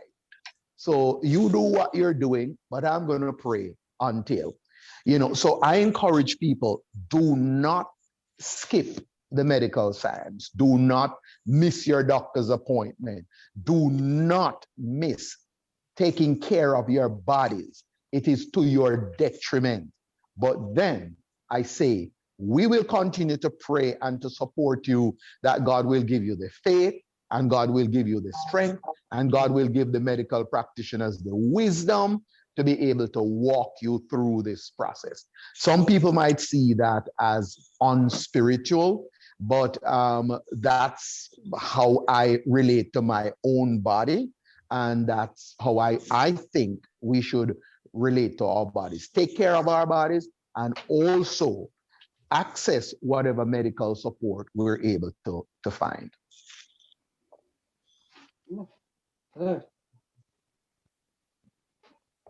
Sorry, I was just holding on a moment to unmute. I have a dog here. I'm concerned he's going to bark. So thank you, Dr. Vernon. That was a wonderful answer. And I think that highlights really nicely what many of us in cancer care do see in that intersection between faith and medical science, and feeling as though there's a choice when in reality they can really work together in order to help support these women and move forward with treatment.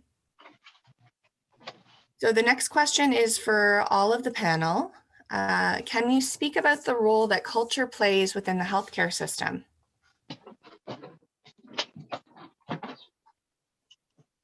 I mean, certainly I think everyone has touched on it in various capacities, but I think a cultural identity is more than just your You skin did color. say this is for everybody?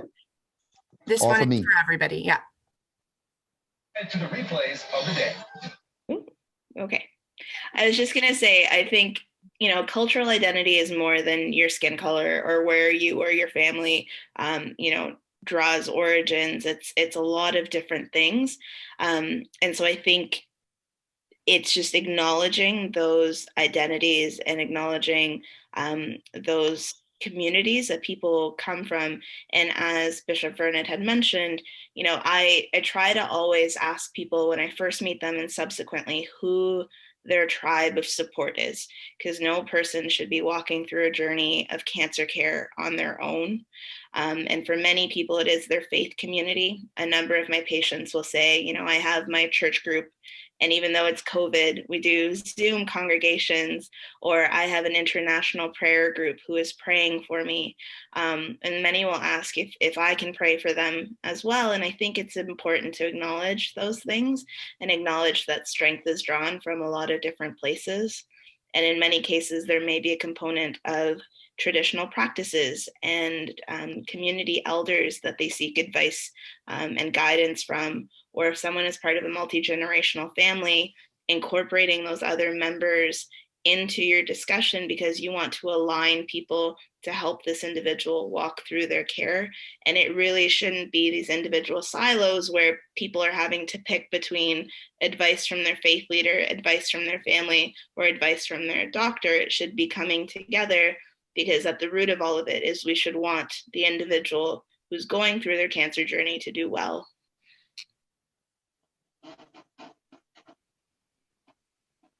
Well said.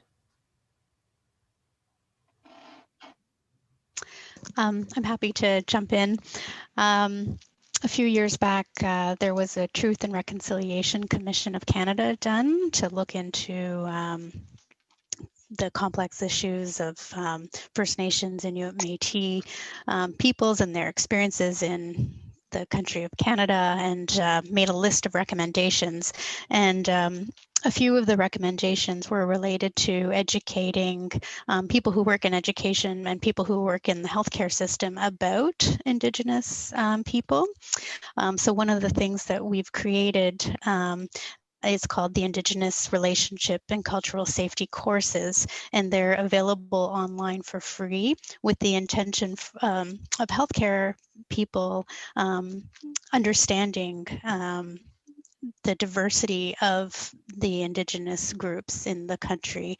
And you had mentioned, Katie, that you have benefited a little bit from Leonard, who's the Indigenous navigator in the Toronto area. So there's a lot of work to be done to educate and understand differences and celebrate each other. Just last week, I spoke to a group of surgical oncologists. And one of them was saying that he was very frustrated that an individual didn't complete their treatment because they prioritized moose hunting, which was something that they did on an annual basis. And so the conversation turned to, maybe next time ask,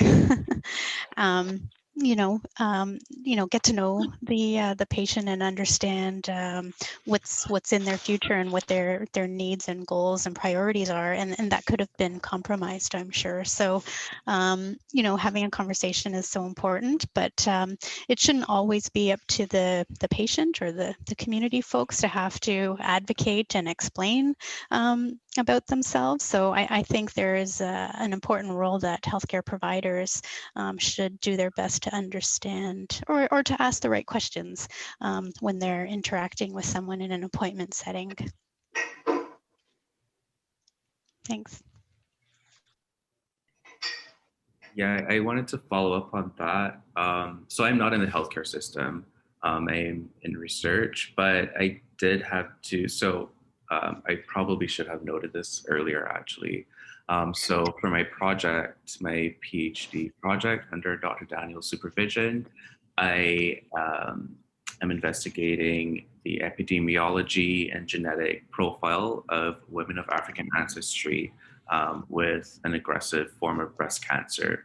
And for this, we have participants from Nigeria, Jamaica, and Barbados. So one of the things I've come to realize after interviewing and speaking with some of the Barbadian participants is that, you know, they had critical conversations with their healthcare providers. And I think that's important, that you shouldn't shy away from speaking with your practitioners. So if you, for example, if you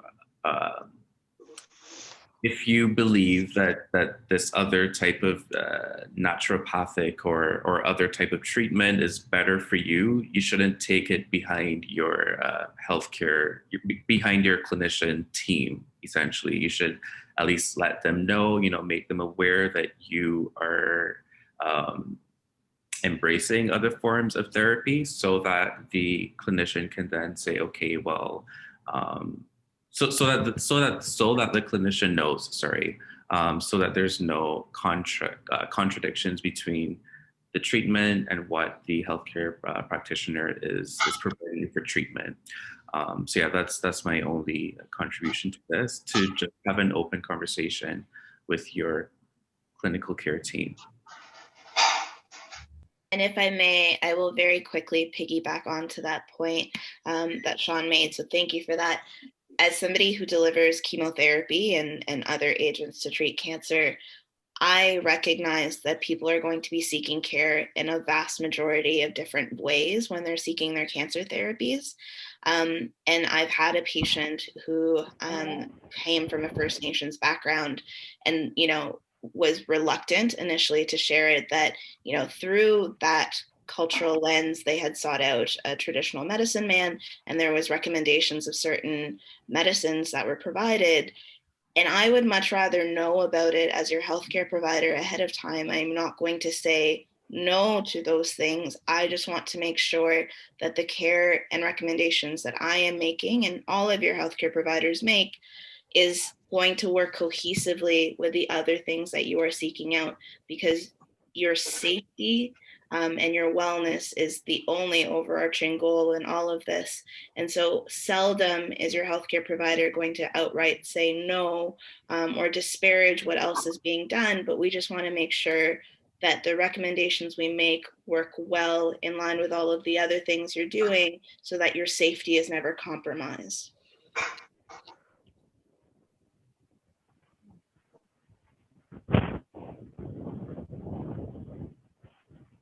You know, and I think, unfortunately, sometimes a particular cultural background can mean that people are coming to seek healthcare with a different level of trust in the people who are providing that healthcare. And that's true of various cultural backgrounds. So we have to acknowledge that and work hard at building trust in our patients who have historically not had such a great experience with either authority figures or people who have been providing healthcare.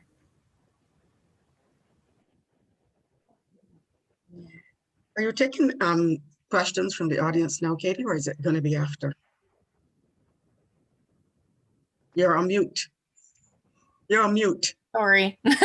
There's none in the chat box as of yet. If you do have questions, feel free to put them in the chat box. There's a few more questions on our list, and perhaps we can tackle some of the audience questions after that time. But if there's anything burning, please include it in the chat and I'll make sure we get to it. So the next question is, what are some ways to be your own advocate being a young woman facing a cancer diagnosis? And that's for all the speakers.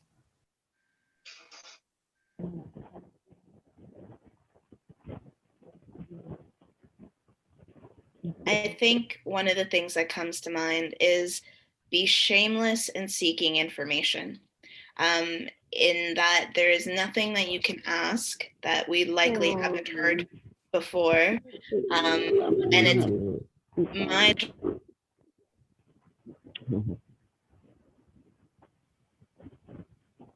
sorry about that. I don't know if I was muted for part of that. I don't know what's happening. Okay. I was just going to say, be shameless. Seek out information. At the end of the day, it's your body, it's your health. And the way for you to empower yourself is to know all of the things that are necessary for you to move forward. So even if it's uncomfortable or weird or silly or bizarre, I'd rather you ask than sort of muddle through it in your own time.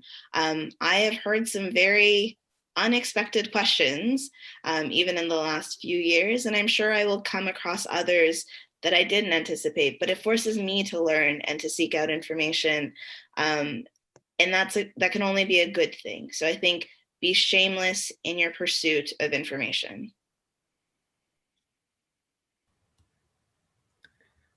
So any other comments on how to be your own advocate as a young woman facing a cancer diagnosis? Or anybody? The privacy that I find some person's illness is shrouded in, maybe because, as the other speaker just said, the shameless, the shamefulness that some people attach to illnesses of different kinds. But the privacy is part of it, that it hurts me as a pastor when someone has come to me when it is too late, or has gone to their doctor when it is too late, because it is a hush hush. It is a private matter, and therefore, I've experiences. I've had experiences where persons have died, and when they died, or when it was too late, somebody, a medical person in the congregation said, had they only say something, it could have been different, because this cancer is something that, is treatable, and it's a shame they never had to die from it. The privacy is something that I encourage the congregants not to do, because there can be help, but if you carry the pain alone, if you're so private about it that nobody else is able to talk with you and to point you to sources, then you could die from a toothache, and that's shameful, So the privacy is part of it. Mm-hmm. And I think that's certainly true of various cultural groups. Just the sense of shame attached to a diagnosis of cancer may vary between backgrounds. Mm-hmm. Mm-hmm. That's true. In terms of advocacy, if I can just speak for a moment, I think it's important as a woman seeking care to not stop or trust your intuition. The number of stories that I hear about people who are told, it's a cyclical breast mass, continue to watch it, or they just have a sense that something isn't right and they have to push, and then are found that they have a cancer diagnosis. So in terms of advocating for yourself, trust your gut as well, and really push forward. Don't accept no for an answer if you feel uncomfortable with that.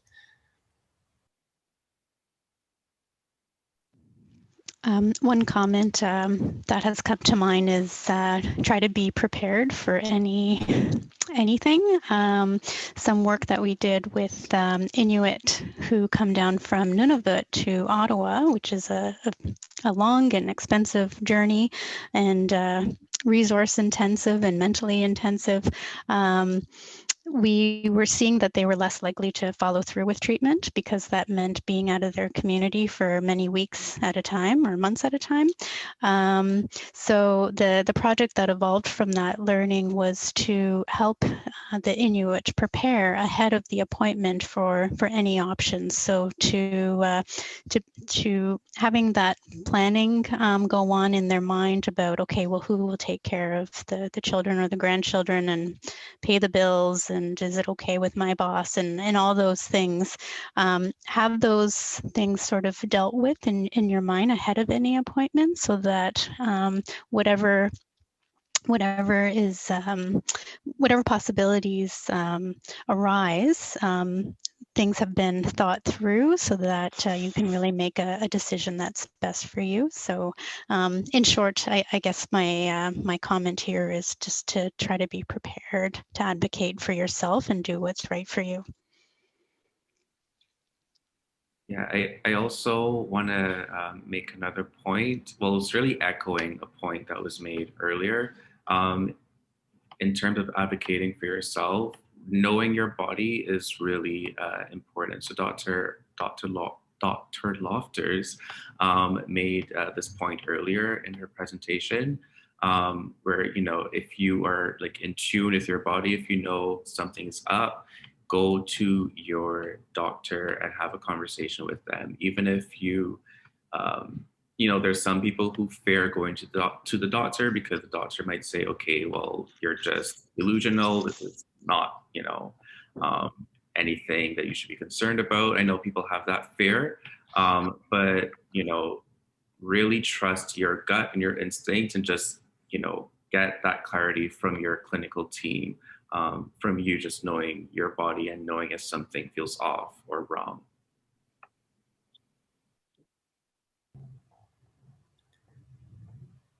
And if I might make a quick point, sometimes persons are not comfortable with the diagnosis they get.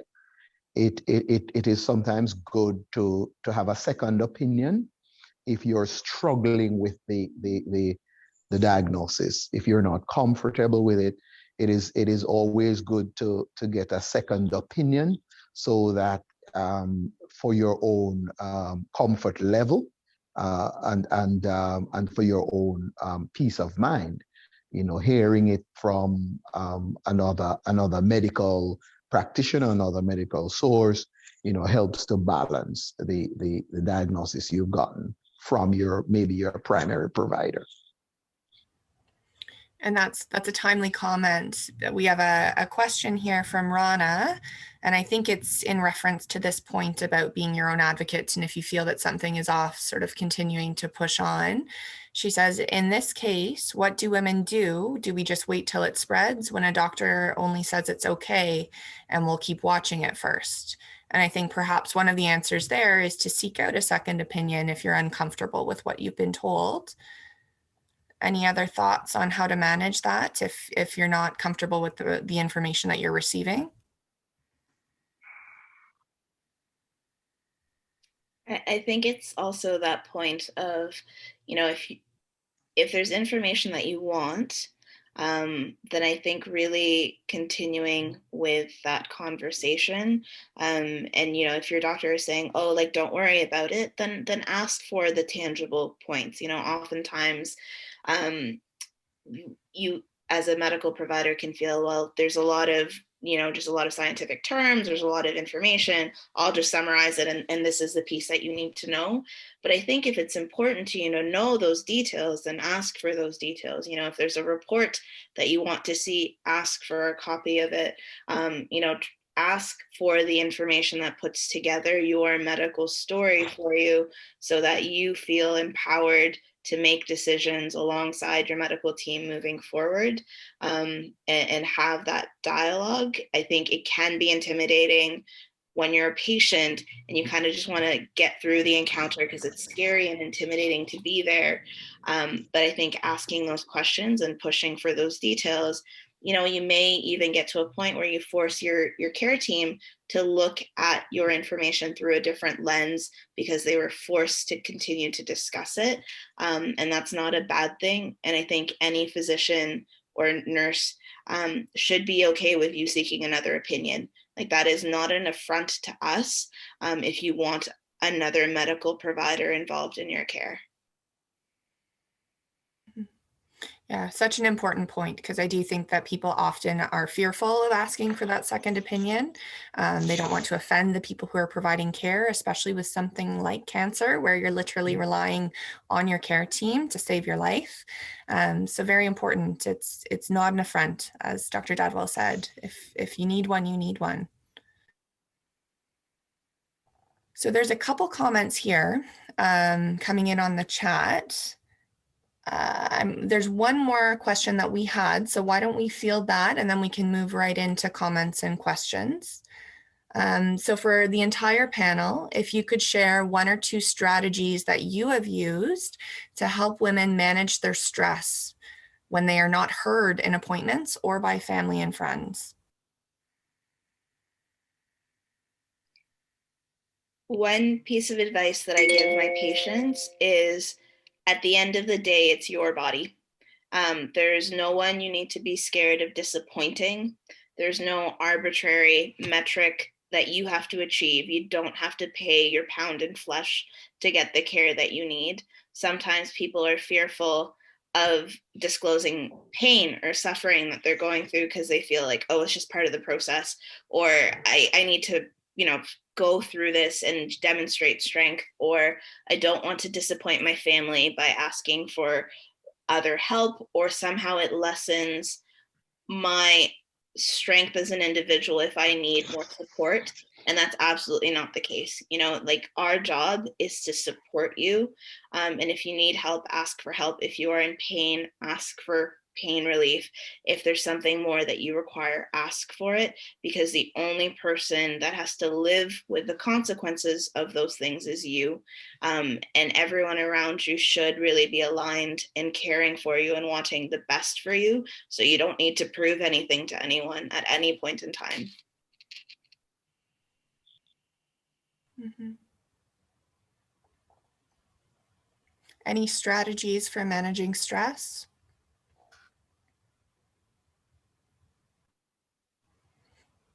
I think in my own practice, when I'm working with women at the time of diagnosis, often I would suggest that they bring their support person to help manage that kind of high stress at an appointment time. But unfortunately, if anybody is so unlucky to be going through this right now during the pandemic, a lot of those supports are no longer available. We can't bring people with us.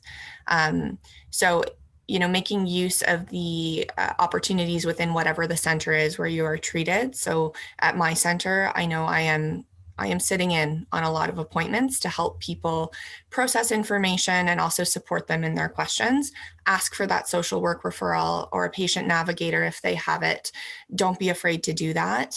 I think the majority of cancer centers, at least within Ontario, speaking locally, would have those services available to you.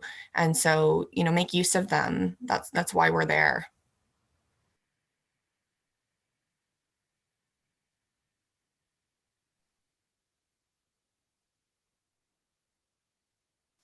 I think, Katie, you're muted again. Thank you. I'm sorry. I'm not very good at this. I'll get to a couple of the questions that are coming in now. If people have questions, maybe feel free to write, or if you want to ask something, then you can give a wave too. I'll try to manage both. So one of the questions from Layla is that some people think that they caused their cancer. Some people think that God might be mad at them, and some are afraid that they don't have enough faith. What should one do? Or how best can we handle these situations? I think that's a good one for Bishop Vernon.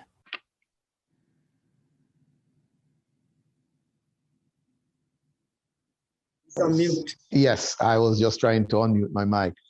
One of the things that we have to constantly help people to understand is that adversity is never retribution. It's not God that is attacking and is angry with you. It's amazing that a lot of people of faith believe that their misfortunes are comes as a result of retribution when it is not really so. The human body is what it is. It is the human body. We never came here to stay, and we have hereditary conditions. We have lifestyle conditions. We have all kinds of reasons why our health deteriorates or gets compromised at any given time. So I usually have to help people to recognize that their adversity is not an act of punishment by God. Also, people do ask the question, why me? Why me? In challenging times. And the question is, why not me? Would we have preferred for it to be somebody else? All kinds of things come together to create illnesses and challenges in our lives. And once we can help reassure people that God is not fighting or acting against you, but that this is a part of the natural course of life. And you are not the only one going through this kind of a thing. There are other people going through it too. And, the commitment from, say, a pastoral person like me to say, we will journey through this together, helps persons to understand that, it's not punishment that they're going through. And just understand that it's a natural course of life, and that, we will journey together through it. Yeah. Thank you. So the next question we have it's a very good question, actually. I'm wondering how the hospitals are supporting the physicians or oncologists with familiarizing themselves with cultural differences. Are there trainings for them? I think Dr. Shivani comes from a diverse perspective and respects cultural differences, which is great, but I know that not all doctors do. I can speak a little bit to it. Certainly, I think there is some training that comes in part with our education and our medical training, but I will be the first to admit it is not enough. And a lot of the resources that I have sought and the training that I have sought has come from a desire to do better and a recognition that I don't know enough. And it is often unfortunate that some of your healthcare providers do not maybe share that incentive to go seeking that out. So I think it's twofold. I think we have to lead by example when you're a healthcare provider who cares about these things, and challenge colleagues and your environment to raise those, I guess, limitations that might exist within your department, and to encourage there to be change, to embrace that cultural competency, that diversity training, bias assessments. But at the same time, I think it is a reflection of a good healthcare provider if you can accept that you don't know, or that there are limitations in the care that you can provide when it's called out. So if you're finding that your healthcare provider isn't, recognizing those aspects of your care and your diversity in the discussions that they're having, call them out on it. And it should be on them then to seek out opportunities for growth and development. So I think it's that multiple prong where we don't ever know everything. We're going to get things wrong along the way. We may say the wrong thing, but I think it behooves us to be accountable in that kind of behavior and learning. Thank you. Maybe I'll just add that the courses that I referred to earlier, the Indigenous Relationship Cultural Safety courses, they're now actually mandatory at most of the medical schools in Ontario, and some of the nursing programs, midwifery programs, and social work programs. So that's changing. that it's not only on the individual who is training, but it'll be part of the curriculum more and more. Thank you. So a question from June: what resources would you recommend to a woman in terms of what questions to ask, and not just asking the questions, but understanding what the answers mean?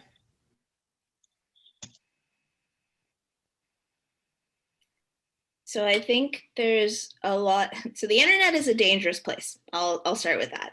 It has a lot of amazing things and it has a lot of terrifying things on there. And parsing through that noise is hard. I always tell people, keep a notebook, write your questions in it, come to your appointments. I've had people literally come with binders with pages of questions, and we take the time to go through those, albeit it might not all happen in one appointment. But the Cancer Society, at least in Canada, is a great resource.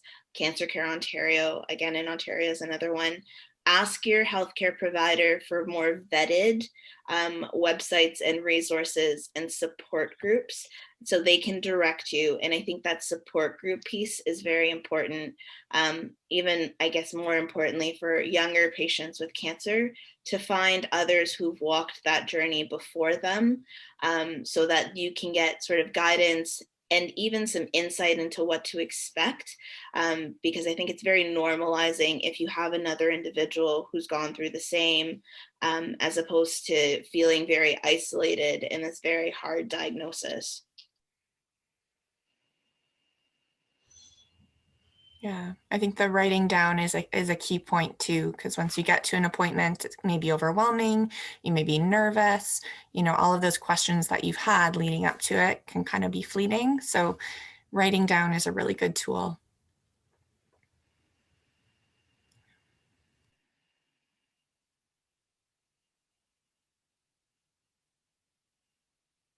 You're on mute. Sorry, You're on guys. mute, Katie. Sorry. That brings us to the end of our planned questions. Does anybody have anything else that they want to ask at this point? A comment from Kim. Thank you for this awesome, informative Zoom meeting. Thanks, Kim. And I personally can relate I think we missed one, Katie. Did we miss one? I think, how do you encourage women to understand that a cancer diagnosis is nothing to be ashamed of? Oh, sorry. I'm missing that one on my screen here. Let me. Sorry. Oh, you know what? It's a private message. It says, how do you encourage women to understand that a cancer diagnosis is nothing to be ashamed about? The silence is deadly. How do you encourage them to speak up and speak out and seek help? I think we pretty well touched that before, though. I think Bishop Vernon touched on that earlier as well. I think he's gone. Yeah. Katie, I just wanted to jump in to answer part of June's question in terms of what questions to ask, because I know when I was a patient, it was, you don't know what you don't know, and so you don't know what questions to ask. And so we actually worked with the hospital that Dr. Dad was at, Juravinski, with our in-hospital support packages, and we put together with the team at Juravinski a list of questions to ask. And so June, if you were interested in that, we can either email those to you, or I don't know, Melina, if we can even put them in the chat, or we'll get them to the group somehow. But we worked with like the social worker and a couple doctors there on just some general questions. So that might help steer some of your conversations. And I should add to that as well, June, we are also working on a little booklet which we are hoping to have out as well by our anniversary date, hopefully.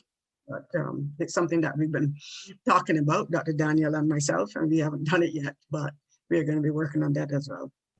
I know, I was thinking the same thing. We've had all the questions prepared for about over a year, and then something always pops up, and last year it was COVID. So, but we're all stuck at home. There's nothing to do. So we'll just get one of the students to work on it. Yeah. Sounds like some good resources for that particular issue in terms of questions. Yeah. So there's another question here from Rana. How are we dealing with cancer patients now through the pandemic, where no one can attend with them due to the new COVID regulations? And so it's been I can speak to my experience, it's been very difficult on people. We've had certain exceptions where we've been allowing family presence. So at the time of at our center, I can only speak to our center, at time of diagnosis, if there is results being conveyed that are going to be either life altering or treatment changing, but it's been very difficult. We're encouraging virtual communication, so making sure that we've got whomever that main support person is, either on the line or by FaceTime. We actually have iPads that we can use if people don't have smartphones that they're able to make use of, but it's been very, very difficult. I think I'll echo some of that for at least our center here in Hamilton. It's hard. It's so hard. And it is really unfortunate because you almost rely on that extra person to be with you as you come into the cancer center. But I think a lot of it has turned to virtual, is just having the other person on the line, and really encouraging it and prompting it, at least on our end, even at the start of the appointment, to be like, is there someone else that we can get on the line for you? Is there someone else we can call? Like, who else can we bring into this discussion? And at least for my patients, I always offer, and like, your job is to try to process this, but you won't have all the answers.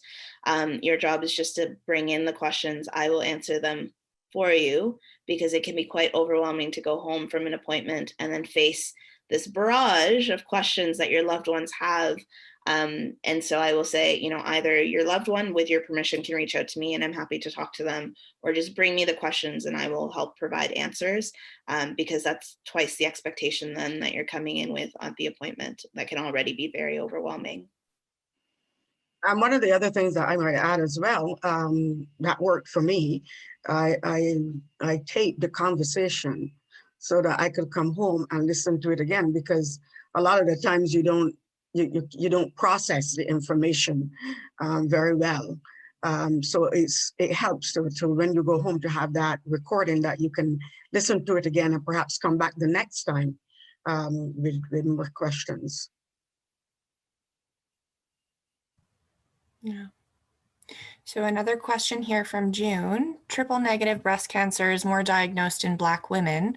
Dr. Daniel is doing her awesome research, but it's time for more research from the mainstream. What's your opinion on that? When we hear about research into cancer, we don't usually hear about triple negative breast cancer.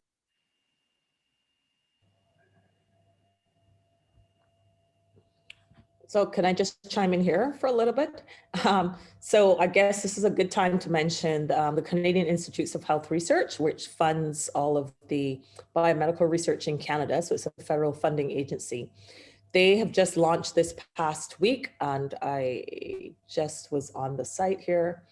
It's called, basically they have this online discussion forum to address the systemic racism in Canada's health research. So actually, is it possible for me to share screen just so people can see it? I'll try to do that right now so that everyone can actually see. There we go. So they just launched it 2 days ago. And basically anyone can participate in this online discussion. It's not really an online discussion. They post questions and then people just pose their responses.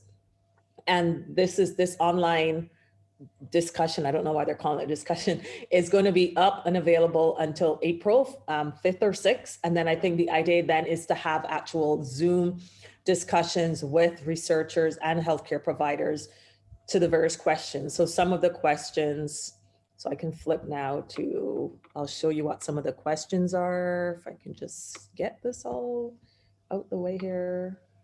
So where did it go? I just had it. I just had the questions. Goodness, sorry. Oh, here we go. So here are some of the questions. So it talks about research funding. So there's a question about research funding, and then you just add your reply about the application rates and the proportion of funding.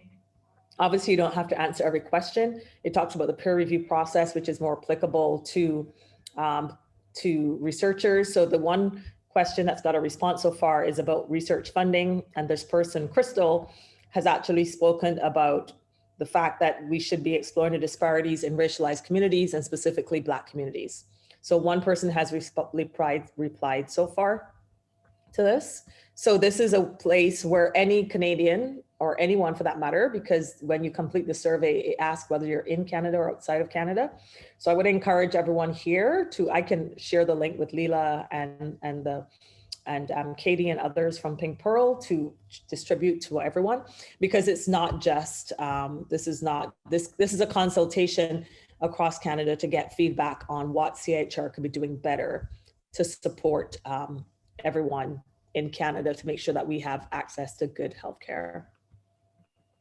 So June, that's a very long-winded way of saying CHR is basically doing a survey to get a sense of what people think, and then we'll work on addressing it. Thank you. So from Sandra, she asks, are there any groups on virtual you can join when you're discharged from the hospital? Sandra, do you mean like peer support groups? Is that what you're looking for in that question? Groups kind of like when you've been like through your cancer journey type of thing, like when you don't go to your appointments anymore and stuff like that, that you can discuss, like kind of like facing forward from your journey. Survivorship. Yeah. Yeah. Just curious on that. Yeah, so in survivorship, I'm not aware of any general groups. I know at our center we used to have one. Some of the cancer support centers like Gilda's Club or Wellspring, I'm not sure where you're located, Sandra, but they are offering virtual programming, and there are several groups that they offer. Wellspring does have programming around moving on after cancer. I'm not sure if it's a peer support group itself, though. Okay. And also at the Olive Branch of Food, we also have a support group. Ours is once a month. We've had requests to do it at least twice a month, so we're looking at that right now. But we usually have one the first Tuesday of every month. And Layla, is your group targeted towards people in active treatment or at any stage? Like, is there a target population for your group? Our group is targeted at any stage. Now, when you come to our group, we give you the opportunity to share where you are in your journey, and we tend to work with that specifically for those that are new. We are working on an 8-week program right now that should be completed in the next couple of weeks. That will take someone that's just diagnosed, through that 8-week program and what they should do and how they should, get the help and the support that they need. I think a lot of the times when people come to us, they're like, okay, they told me from the hospital to come, and then they'll come and oh, it's so good to see somebody that looks like me. And I completely understand that. All of us, when we go to a group, when we are looking for help, we want to see people that look like us. And it sort of gives us the comfort that they understand what we are going through, and they'll understand your cultural differences, whatever your cultural differences may be. So I think it's important that we are having this conversation today so that we can, get feedback from all aspects, so that anyone that's looking for help can reach out for the help that they need, and be assured that they can find it. If we don't have the answers for you at the group setting, we are sure to find those answers so that the next time we can share that with you, because no one has all the answers, and for sure there are going to be questions that we have never encountered before. So if that happens, we sort of look for those answers, and the next time we are able to share that with you. So we work with not only the patients, but their family members, and most of the people that come to our support group as well usually has a support person that they bring with them, and so that they're not alone and they don't feel like they are alone. And several good resources are being posted in the chat right now, more specific to Hamilton. So perhaps we can take note of those if we're sending anything out afterwards. Yes. Well, we're going to gather a lot on the resources that we're talking about today, or that is shared today. And when we send out our thank you letters, we'll include that. As well as this is going to be on our website for anyone to access after the session. It should go up in a few days. If you wanted to go back and review any of the information that was shared, or the question and answer period, you can go back and do that after.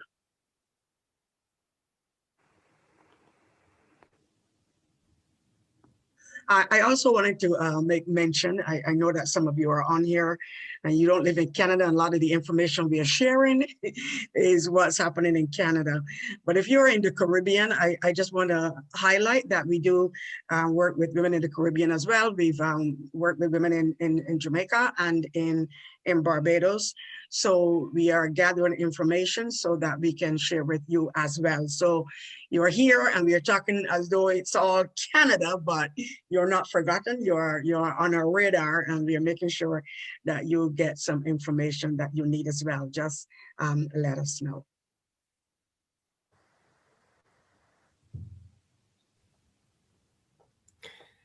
So yes, lots of links populating here in the chat if people want to make note of anything at this point. I think we did want to also open up time at this point in time just for some peer connection. So if anybody has, we've been asking good questions. If anybody has things they want to share, I think we would open up the floor at this time for those types of comments.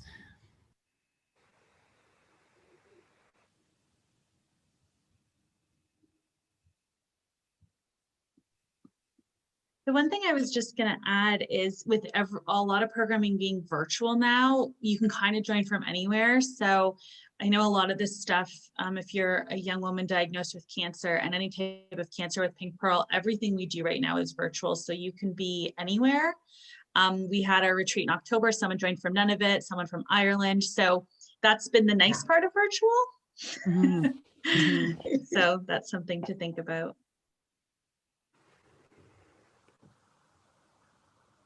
Possibly the only silver lining to the pandemic, right? Yes, literally. Yeah. Hi, everyone. I coordinate the YWCA in Hamilton After Breast Cancer Program Encore. And same as was discussed, that now that it's virtual, it's amazing because we can reach so many more. And I found when we've done 2 sessions so far. So normally it's 8-week, once a week, but we've done it in the summer for a month, and we bring in guest speakers as well. But especially during COVID, how the women have found that this allows them that time to connect one with another. So when they have felt really lost and alone, it's really helped during this time period. And we also I teach a free Pilates Beyond Breast Cancer. So again, that's virtual. So while it's all virtual world, we're happy to connect with as many women as we can. And I included my email in there. And I've done Anne-Marie's Zumba classes, so I can attest. They're a good time and a good workout.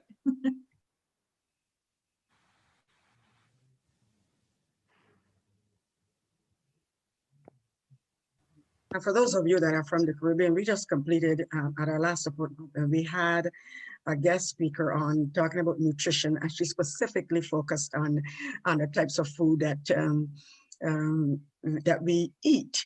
Those of us that are from the Caribbean, and the nutritional benefits that are in them, and some of the foods that we neglected to eat but now have to go back to because of illness, and we find that there's a lot of nutrition in there that helps us on our journey.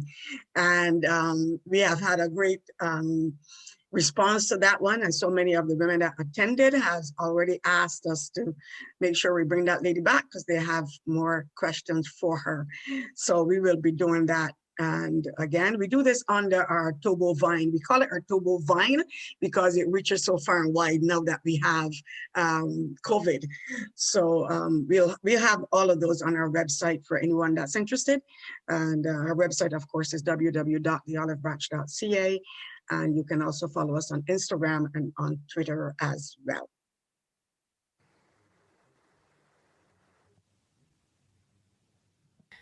Has there been anything shared today that sort of triggered anyone in any way to have different thoughts or concerns? Anything that you need to share or have an opportunity to process with the group?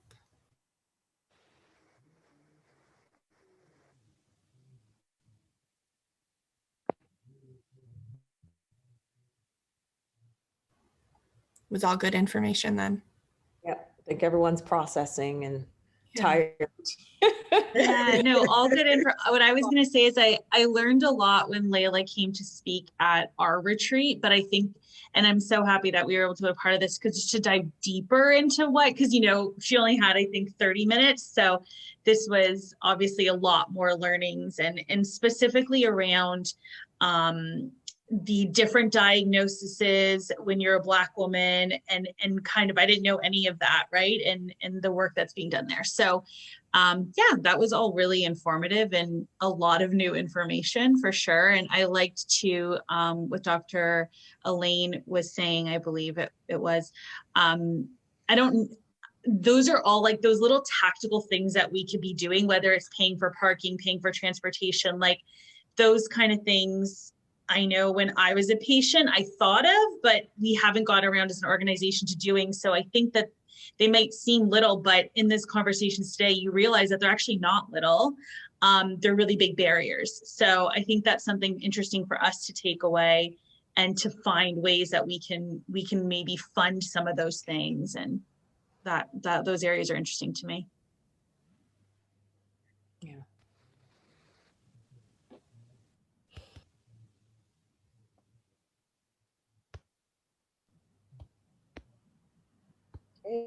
If there's no more questions, we don't need to stay on the line. I'm sure if you folks want to go get a nap or lunch or go exercise, yay. Thank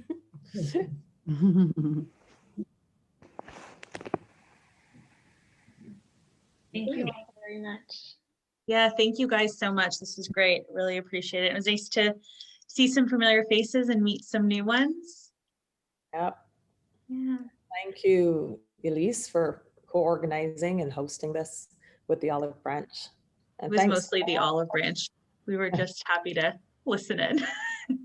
And thanks to all the speakers today and everyone for attending. And we definitely hope you learned something and you share it with your siblings, your family members, your friends, because you never know what life you're going to save with some of the information you learned today. So yeah, don't keep it to yourself, share it. That's right. And from me, thank you all for participating, and especially the speakers that brought such a wealth of information and to share with us, and also to open up our desire to go a little deeper and do some other things that we never even thought of before. And like Elise said, looking at the things that seem little, but realizing now after this session that they're not so little, and that we need to do a little bit more than we are already doing. And thanks to our pastor Pastor Vernon, for coming and sharing from his perspective. That is extremely important, especially to our community, where the first place we go is to our spiritual leaders. And whatever you tell us, that's what we are going to do. So thank you so much. But it is true. So that is true. Thanks for having me. I was honored to be with all of you ladies. It's a privilege. Thank you so much. So now that we have actually looked at that from outside of the church, so when you came to us to be a part of this, you helped us to see it from being within the church walls, and I think that's also important. And so I want to say a special thank you, and thank you, Katie, for doing such a wonderful job moderating today. That was awesome, and Dr. Daniel for doing a great job hosting, and all of the speakers, Dr. Shepard and Elaine. I think Elaine, hopped off there a bit, and Dr. Aisha and Sean for bringing that other perspective in terms of the research and all the information. Everything's been, very informative.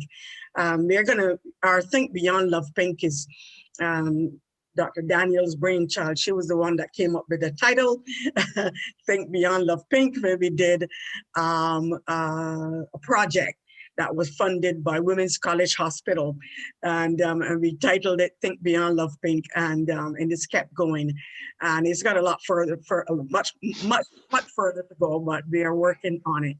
So to all of you that took the time out from your Saturdays, and some of you, it's the only day you have to relax, and you took the time out to be with us today, and we are on time. We said we would finish at 1, and we have 10 minutes, 10 minutes to 1.